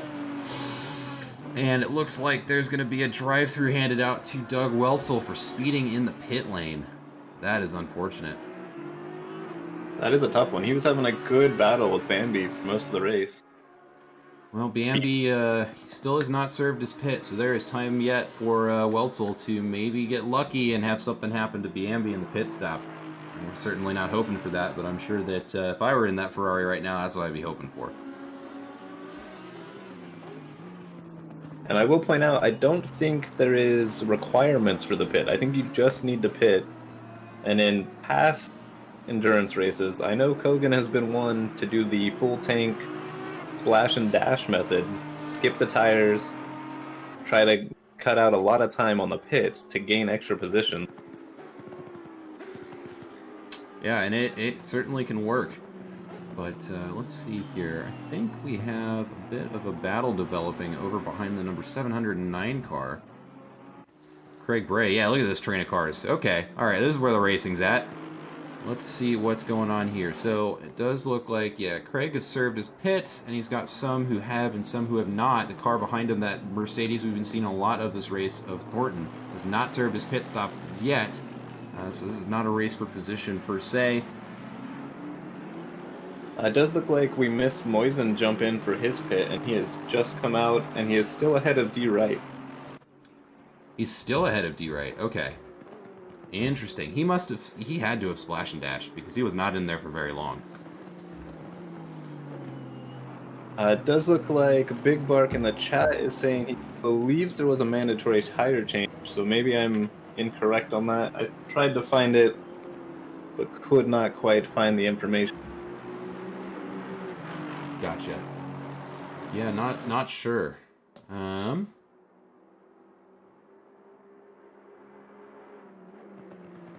Looking around the track to see, we got somebody else leaving the pits right now. G Fiddler is going to leave just behind the car we're watching of Craig Bray and the Aston Minton team.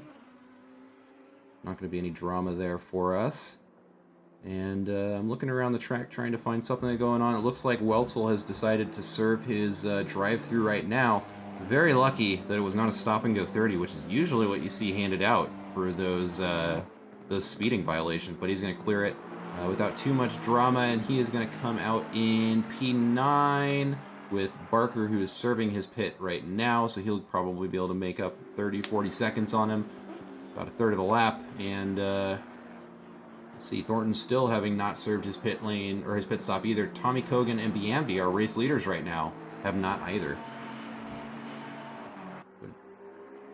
Yeah, and it looks like with all the pit changes mostly being done, everybody's kind of come out into their own spots. Not too many close battles. No, the field really does seem to have separated out. You got number 5 up there exiting Maggots and Beckett's, kind of doing his own thing. You got 25 over there in the chicane doing his thing. You just kind of got, at this point of the race, you got 35 minutes left, and these drivers are, I mean, no doubt tired of this by now. And so they're just thinking, listen, I just got to finish the race. And if they're not in striking distance of somebody, they're going to be pushing a little bit harder, but it's going to be a little bit now that we've finished staggering out all of those pit stops. Just a few remaining until we see some close racing again. But we'll be keeping an eye on the leaderboards to see what's going on. But it does look like there's something developing over on the Hangar Straight. The number 40 car has got 2 nipping at his heels. We're trying to find it so we can get over there. It's Fig Newton in the Audi. And it looks like he's got Alexis Moisen, our race leader, right behind him in that Aston Martin. And he's going to be lapped traffic, so this is not for position. But yeah, Alexis Moisen's going to be lighting him up with those flashers saying, hey, I got to get around you, please.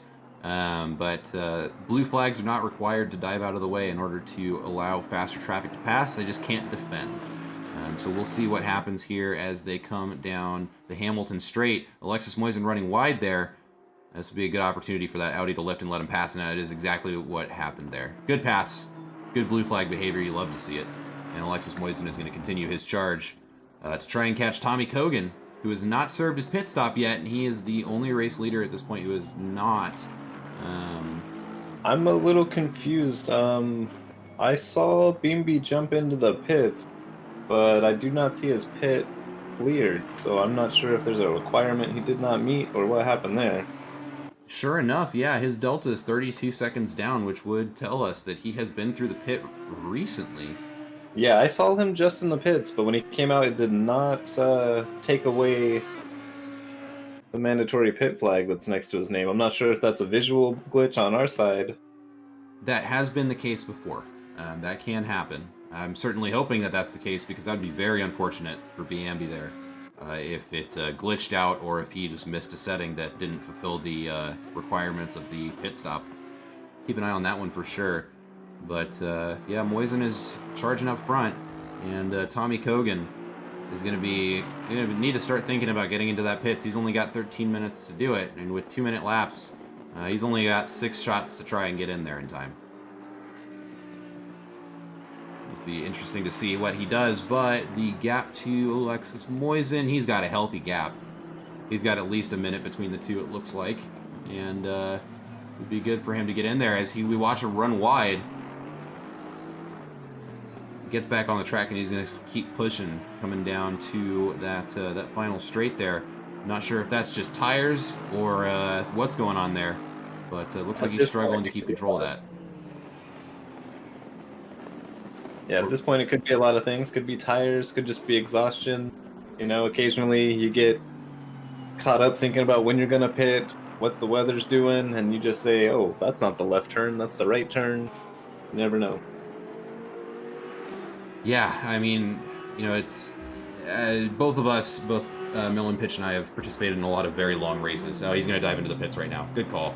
Oh, and he's flying in there, but it looks like he gets it stopped just in time. That's what you expect to see out of a race leader, but we'll go ahead and we'll tune in to somebody else. Let's find something with a close delta here. Doug Welzel. No, he's got nothing going on there. The 33 car. Where are they at on here? With Anthony Chen, it looked like. Had some cars pretty close behind him. The cameras want to decide to look at the right place. Yeah, okay, we got something to watch right here. But both you and I pitch, we've done some lengthy races. You guys, I pit crewed for you for the 24 hours of Kyalami, and we did a endurance series with SimGrid, or was that RCI? I think it was RCI. Either way, and it's very easy to say, well, I've done a 4-hour race, I've done 8-hour races, I've done 24-hour races, and there's nothing that they need to complain about in 90 minutes. But you know, one thing a lot of people don't think about is you're not driving for 24 hours straight.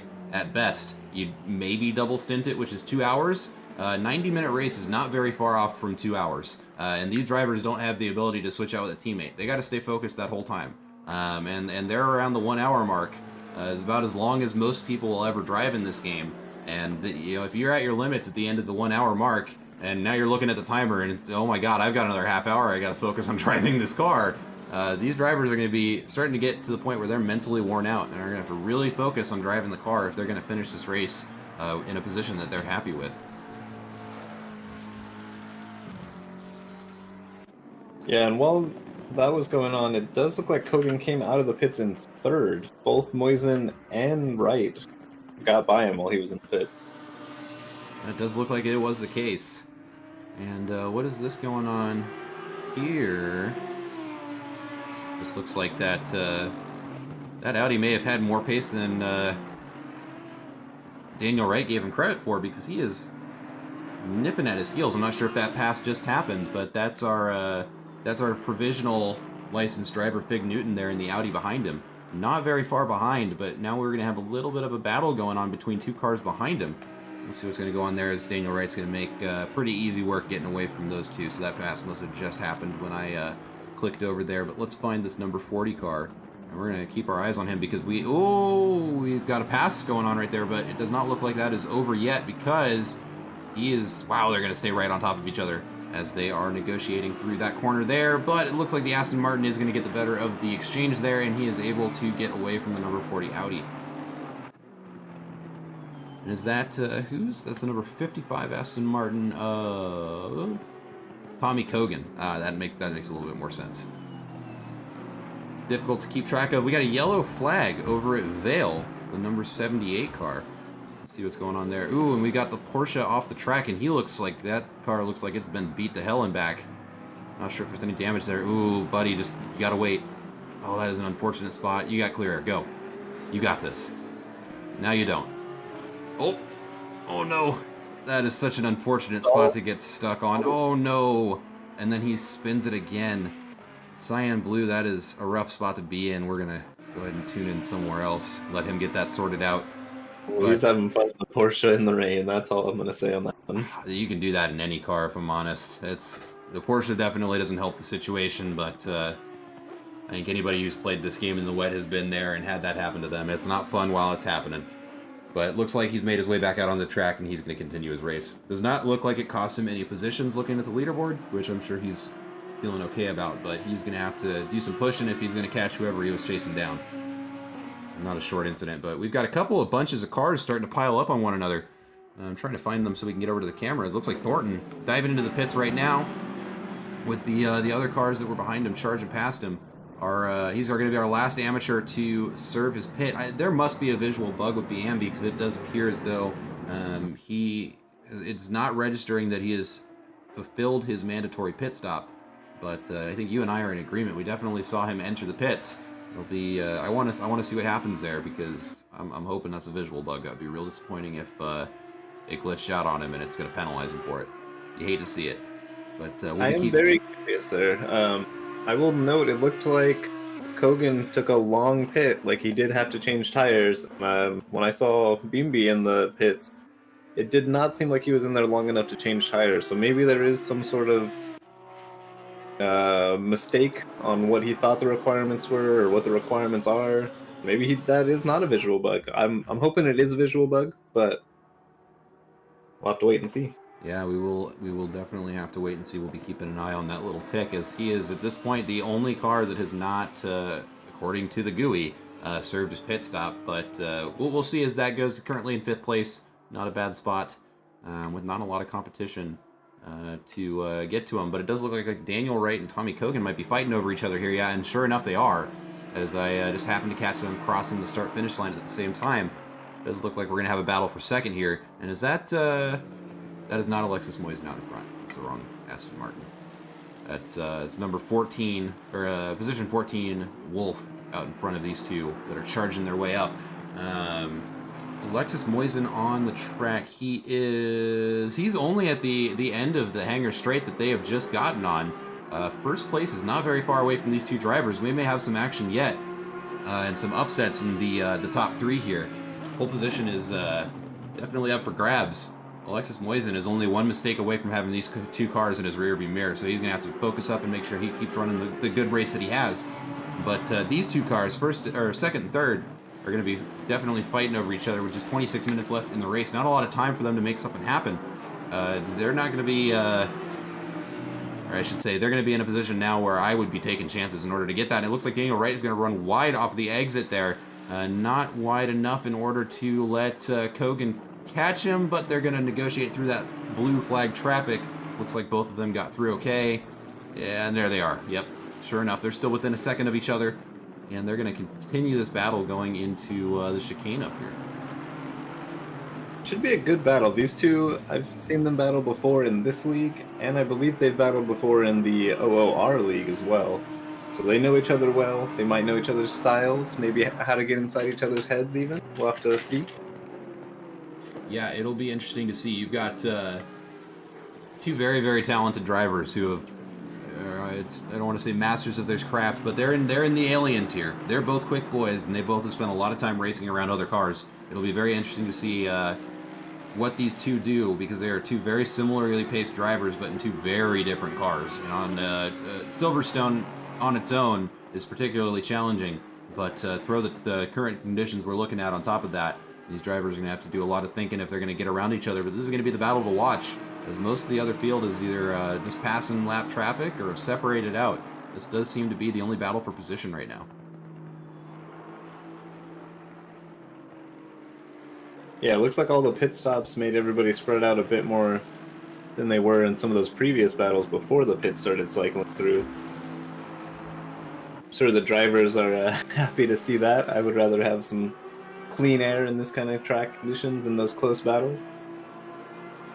Yeah, speaking from experience, especially when it's rainy, I don't want other cars around me. And when I started this, I found myself oftentimes with the pace where I'd kind of just be running my own race, because everybody was either way faster than me, or everybody in front was way faster, and everybody behind couldn't keep up. So it's just like I would just be hot lapping. Well, this isn't fun, and I learned very quickly that's a good thing in the rain, because having to try and defend another car that is either faster or equal pace to you is not an extra bout of stress that you want to have to deal with and think about while you're just trying to keep the car on the road. Both of those drivers running wide off the exit there, but managing to keep their cars going forward and not doing 360s or any style points there. But it's the reason I point that out is out where that asphalt is painted, it's got much, much, much less grip, and it's real easy if you're not careful to lose the car if you run wide off there.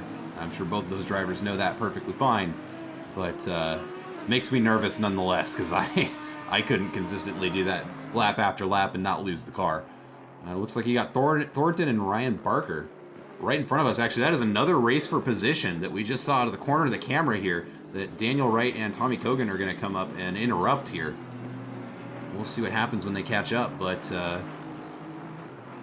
they will inevitably catch them. It's just a matter of when it happens, and if they can do it without interrupting the race between Ryan Barker and Thornton, although it does look like Barker is getting away from Thornton there.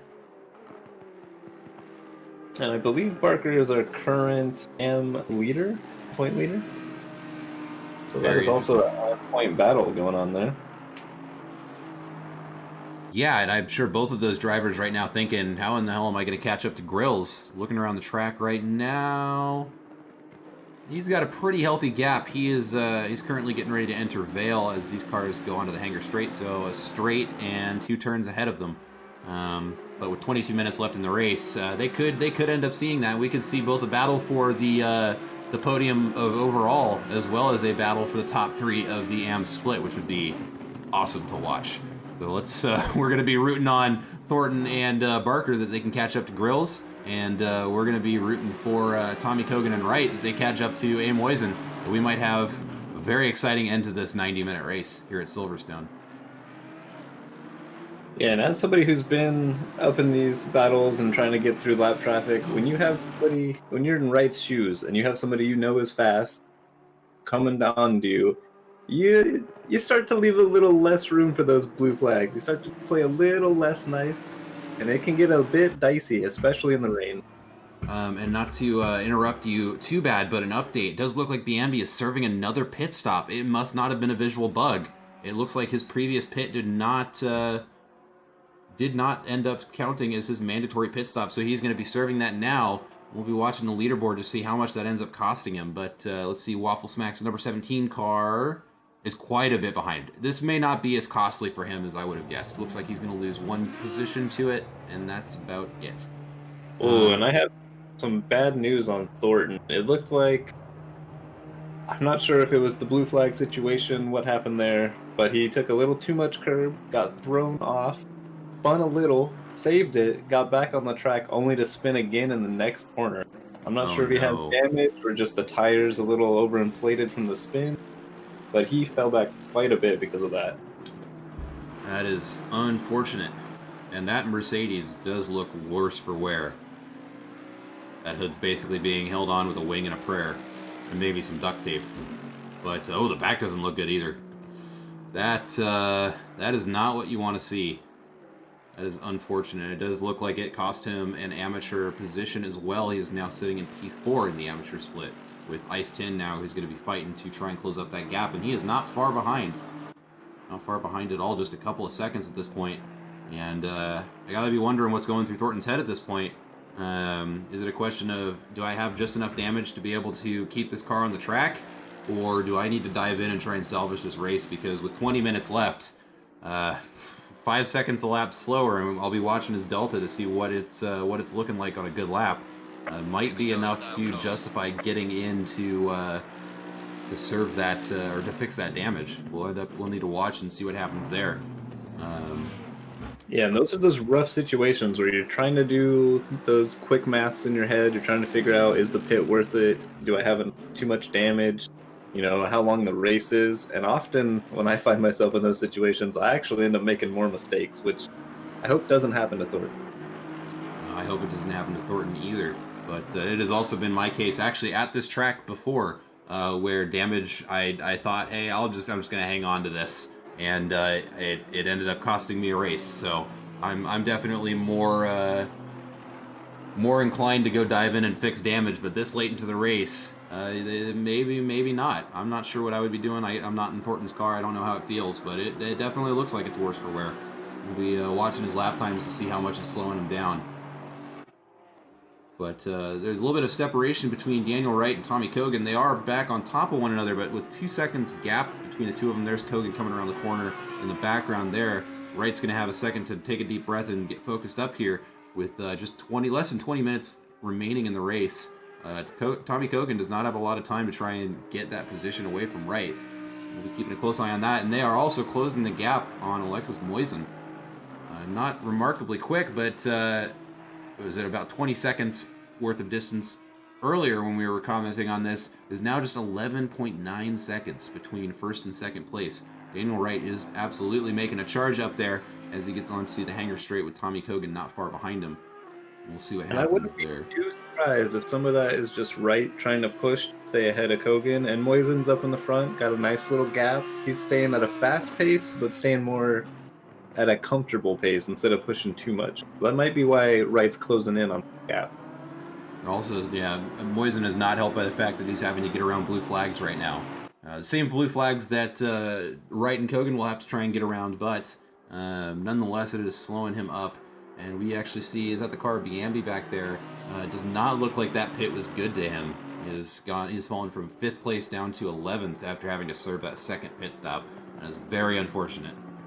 Yeah, I have to believe that there was a mandatory tire change. He maybe didn't know that was the case, didn't catch it on the little UI display. And so he had to double pit, which is a lot of lost time. Yeah, because I mean, most people think, oh, it's 30 seconds to change your tires, but it's also 30 seconds to get up to your box, and then another 10 to leave the pits, and then you got to get back up the pace. So it's a costly mistake to be sure. An Yep, and unfortunate you one to already see out of lost. somebody who's going to do very well this race. Yep, and you'd already lost the 30 seconds to get to your box, 10 seconds to fill your fuel, or whatever he did on the first pit stop. Mm-hmm.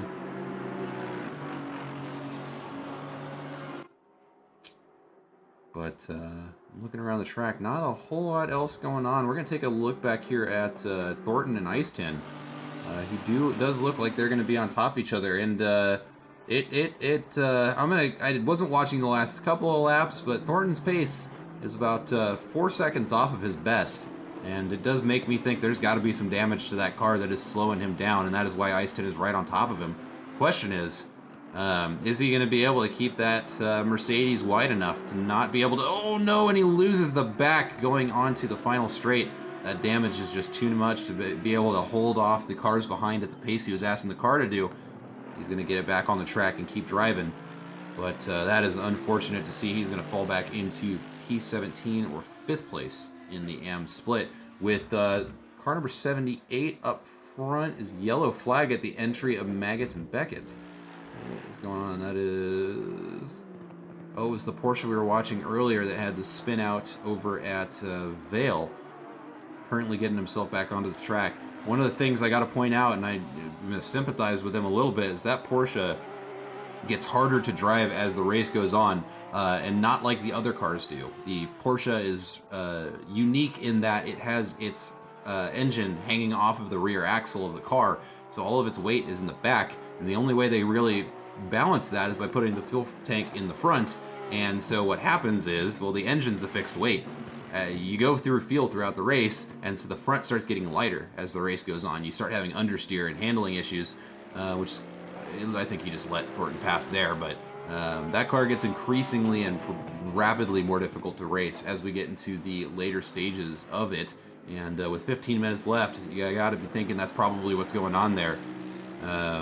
For this number 78 Porsche is just, it's getting light in the front, and with these conditions, that is the last thing that he needs, but that is just the nature of driving that car. But we're going to take a look up here to Ice 10. We got our provisional silver car, number 40 Audi of Fig Newton, nipping at his heels. The battle for these two is going to get interesting, but yeah, at this point, I think everybody's more or less settled out. The only battles that are going to be remaining are the battles between Daniel Wright and Tommy Kogan. Currently, they got 2 seconds between them, and it does look like, though slowly, Daniel Wright is reeling in Alexis Moisen. He is now a half second closer than he was the last time we looked at it. He's trying to slowly chip away. I'm not sure there's enough time for him to pull him in, but you never know. Never know. Yeah, anything could happen.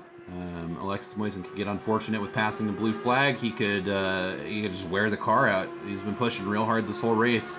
The tires might just eventually let out. A driver as skilled as him, I'm sure he's aware of that and he's managing his tires, but you know, there's a lot of things that could go wrong at the final 10 minutes of a 90-minute race. We're just going to kind of hope that nothing goes too terribly wrong, but I do want to see a battle for first, hopefully before the end of this race. We'll see if Daniel Wright can do it for us with Tommy Kogan close in tow.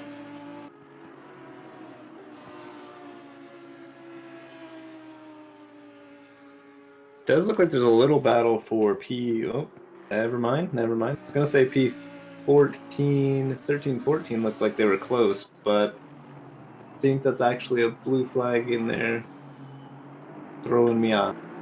Yeah, it's Craig Bray and the number 27 Aston Martin behind Wolf there, who is currently in P20, so that is lap traffic between the two of them. But nonetheless, R. Barker right behind him. And it does look like, ooh, that Aston Martin of Wolf has more damage than the last time we looked at it. The hood's starting to come up, and we saw how that played out for Thornton. It'll be interesting to see how it works out for this Aston Martin when he's got that, looks like a pretty unharmed Nissan behind him. Is going to be fighting for that 13th position here. It'll be interesting to see what happens. But yeah, I mean, corner after corner, he's reeling them in. And they're just getting closer now. Oh! He's going to go on the outside. He definitely has the speed advantage. Is he going to be able to hang on to it going into Brookins? And he is. He's going to slip right past him, which has got to make me think that that front aero damage is enough that the Aston Martin of Wolf there is down on power. Just not able to push through the air as much. And that is going to cost him a position, unfortunately.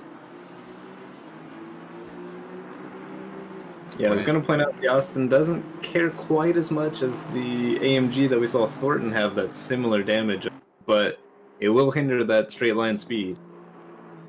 And we saw the Nissan take advantage of it. And sure enough, Ryan Barker was able to squeeze his way through. Get him, he's not a, that's the overall position, not for split, but he's still sitting top 3 in the AM split and is now going to run away with 13 overall. And let's see where is 12th place compared to Mr. Barker. We're looking for the number 27 car, which is just at the end of the straight that he has entered onto. So he may have a shot at second place in the AM split. We got 10 minutes to make the move though, so he's gonna have to pick it up.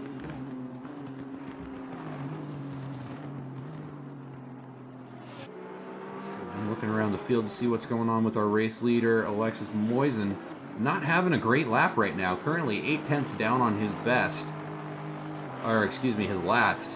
Slowing down to almost a second slower. Not sure if just had bad luck trying to get around somebody or what happened there, but he can't have too many more of those unless he wants Daniel Wright and Tommy Kogan right up his chuff. And we know that those two are going to be wanting to do that, taking away the race lead from him if they can get the opportunity. And they are closing the gap. The last split, Daniel Wright managed to pull away another half second away from Alexis Moisen, and it's going to be almost a second and a half this lap. We'll see where it splits out to once they all finish that lap. Let's see what it does to the standings here. Still says +1 lap, but that's not right. 10 seconds, sure enough. That gap is getting more and more narrow. Alexis Moisen is going to be he's going to start sweating soon if he has any more mistakes like he did that last lap, putting in almost a second and a half slow. Fortunately, he's built up that gap, so he can get away with a couple of mistakes like that, but too many of those, and he's not going to be looking good when Daniel Wright and Tommy Kogan are fighting for his position. Let's take a look over at our current AM leader of Dave Grills. Currently kind of just running his own race. He's actually just in front of Alexis Moisen, might be seeing him soon. He's about 3 seconds off the pace of Alexis Moisen, so we will almost certainly see him get past, but Grills here having hell of a race, currently leading AM and sitting in the top 10 overall. He's got to be real happy about that, making that Porsche work. And it's like we were talking about, he's going to be having the same problem as the other Porsche we were looking at just a little bit ago, where with less than 10 minutes to go, not much fuel left in the front, pressing those front tires down.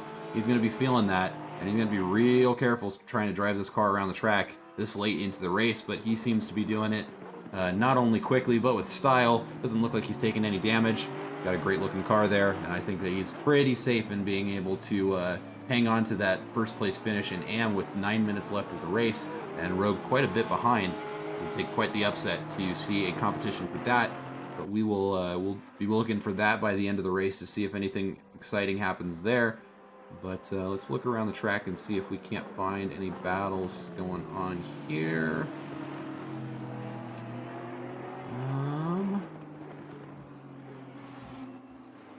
While you're looking for that, just a little info on Grills. It does look like this would be his second AM podium, first place for him. And he's currently sitting 5th. He missed a race, so it looks like he's trying to fight his way back into that top 3. And with Thornton's current problems in this race, he might be able to sneak back into that top 3 in the AM ending. Yeah, it has unfortunately been a very rough race for Thornton. We've seen some solid finishes out of him, but it looks like either one too many bumps, or maybe he just had an off track that did some damage to the front of his car, but it was too much for him to be able to keep his pace going, as he is, for lack of a better word, just kind of falling behind right now with 7 minutes left in the race. Yeah, there's really nothing he can do about that. I mean, he could either go into the pits and lose what few positions he has left, and I mean, there's no reason to do that. At this point, I'd just be focused on driving defensively and hold on to those 3 positions that he still has behind him.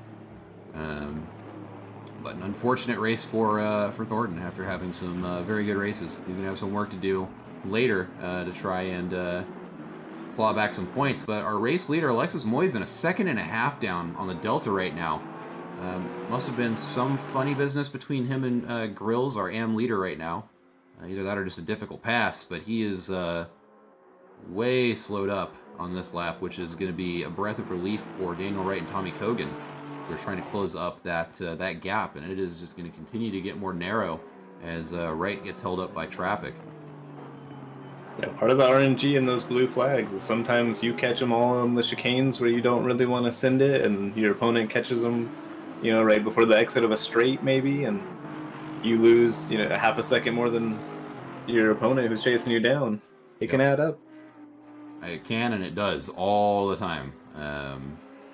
Wow, the gap is just evaporating between Moisen and Wright. Now it is just 9.9 seconds. The previous lap it was 10 and change. So it is, that gap is narrowing. All it's going to take for Daniel Wright to be able to close that up is a couple more unfortunate laps out of our race leader, and he is going to be right on top of him. But unfortunately for Wright, he's got to be thinking less about Moisen and more about Tommy Kogan, who is right on his tail, just a second and a half behind him. Those two have been fighting it out, and they will be fighting it out to the end as we get to the close of this race. It's going to be interesting to see what these two do. I'm sure Tommy Kogan is pushing as hard as he can, and so is Daniel Wright. Is 6 minutes going to be enough to where we see an upset between second and third, or are these two going to finish where they're at? It's going to be interesting to see what happens between those two. But this is, I think, going to be the race to watch until the end of the race. I don't see any others that are going on for position, and feel free to correct me there, Pitch, and we'll go look. But I think this is going to be the race that we finish on here, is between Tommy Kogan in third place and Daniel Wright in second. Yeah, I'm not seeing too many other battles. One thing I started to think about was maybe Moisen's pace has dropped because of fuel.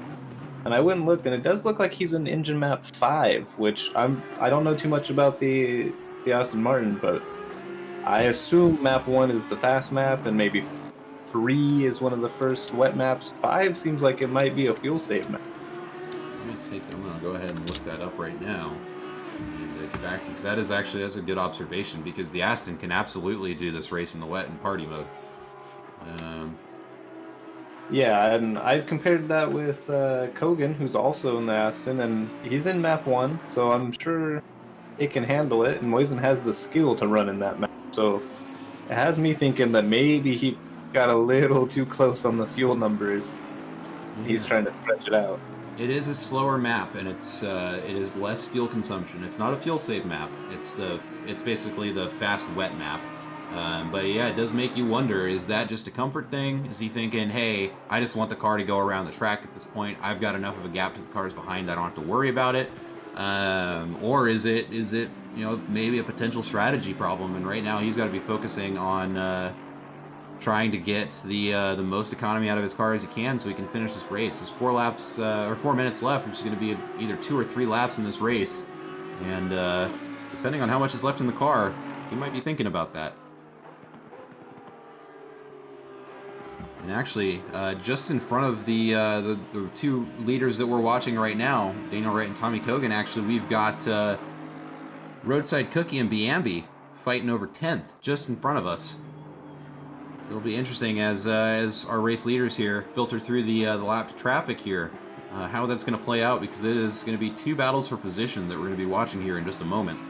And actually, we have quite the stack up going onto the Hangar Straight with Alexis Moisen at the end of it, but a whole bunch of cars all racing for position lined up in between. So Daniel Wright and Kogan got some work to do if they're going to catch up to him. But sure enough, the gap is getting smaller. Just 9.2 seconds between our race leader Alexis Moisen and Daniel Wright. But there are 6 cars in between those two.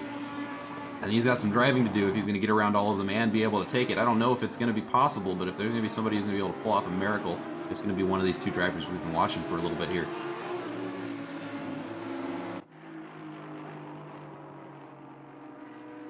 Ooh. Tommy Kogan running real wide off there on the outside.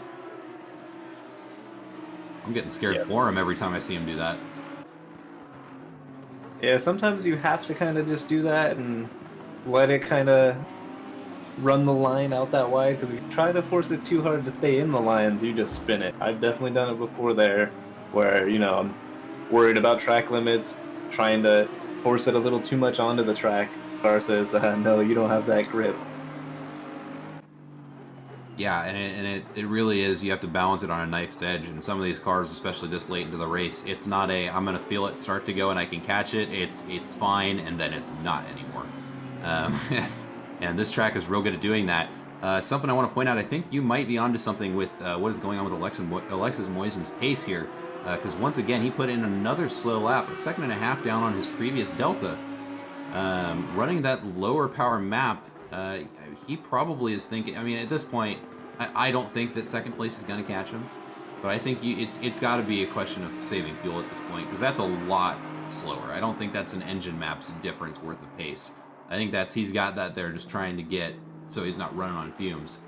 But does look like we're going to have, I don't know, is this the final lap and they didn't call it again? I'm confused. There's only a minute and a half left in the race.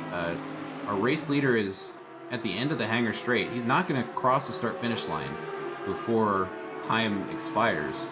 Yeah, I think they might just not have called it for us. I didn't hear it, but you are correct. Not enough time left for him to do another lap. So it really just comes down to Tommy Kogan and Daniel Wright, who are going to be fighting for position right on the bumper of Biambi there, who's fighting with Roadside Cookie. That is quite the move to try and make in that chicane there, but makes it look like it's easy. He's now got a slower car in between him and Tommy Kogan. I think that's how they're going to finish this race.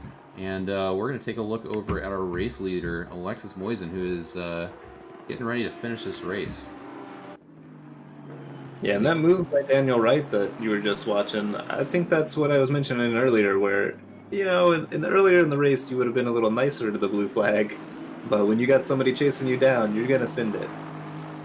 Absolutely. I mean, there's no way Daniel Wright is not aware of the fact that Tommy Kogan has the ability to get around him if he needs or can. I mean, if he can get there, he's not going to take any prisoners. He's going for that position. It's the difference between second and third. So getting that lap traffic in between and just kind of hoping that it lines up worse for Tommy Kogan. Good move strategically. But we're currently watching our race leader, Alexis Moisen, is going to cross the start-finish line. And let's see, is it a checkered? It's got to be checkered. Yeah, it's going to be a checkered flag. And that is going to be the race. Alexis Moisen in the LVR number 87 Aston Martin, winning here at Silverstone 90 minutes endurance race. Congratulations to him. Very commanding win. I think he did qualify in first, and he finished in first. Quite the drive. Something to be very proud of here. Very challenging race for everybody on the field. Silverstone in the wet is an interesting party to attend, and he handled it with class, and he got through the race. So congratulations to him. We're going to watch to see Wright and Kogan have already crossed the line. Who is going to be next? The number 21 car. Come on, mouse. Work with me. But that is going to be the race. I'm trying to get the camera back over to somebody who's about to cross start-finish line. That's the wrong one. It's all falling apart right at the end. 719 Ryan Barker. Going to finish in third for the AM split with Ice Tin right behind him. A well-earned victory there for him. And let's see, it's going to be Fig Newton coming around that last bend right now for P15. Solid performance out of him. We saw him competing with some of the best up there in the top 10. Just could not hang on to that for the remainder of the race, but still a great finish for his first outing as far as I'm aware. And we've got Alan Zhu getting ready to finish up here, P17. And then a couple of others will trickle in not very far behind him. But that is going to do it for us here at Apollo Racing Club. 90 minutes to Silverstone, a very exciting race from start to finish. Definitely spaced out towards the end, but there was a lot to watch the whole time. Great performance out of all of the drivers. To everybody out there who stuck around, thank you very much for making it. It was a hell of a good time. And a fun race to watch and hang out with all of you and do that. So tomorrow night, there will be the F1 race. I believe it's an hour after this one. Let me go look at the schedule. But there's going to be the F1 race tomorrow evening, and there is almost all around week. There's something to watch to make sure you follow if you haven't. Hit that notification bell so you can know whenever we've got driving going on. It's almost every day of the week, and it's almost always exciting. So thank you again, everybody who chose to watch with us here at Apollo Racing Club. This has been 90 minutes of Silverstone, and you all have a fantastic evening. Have a good one.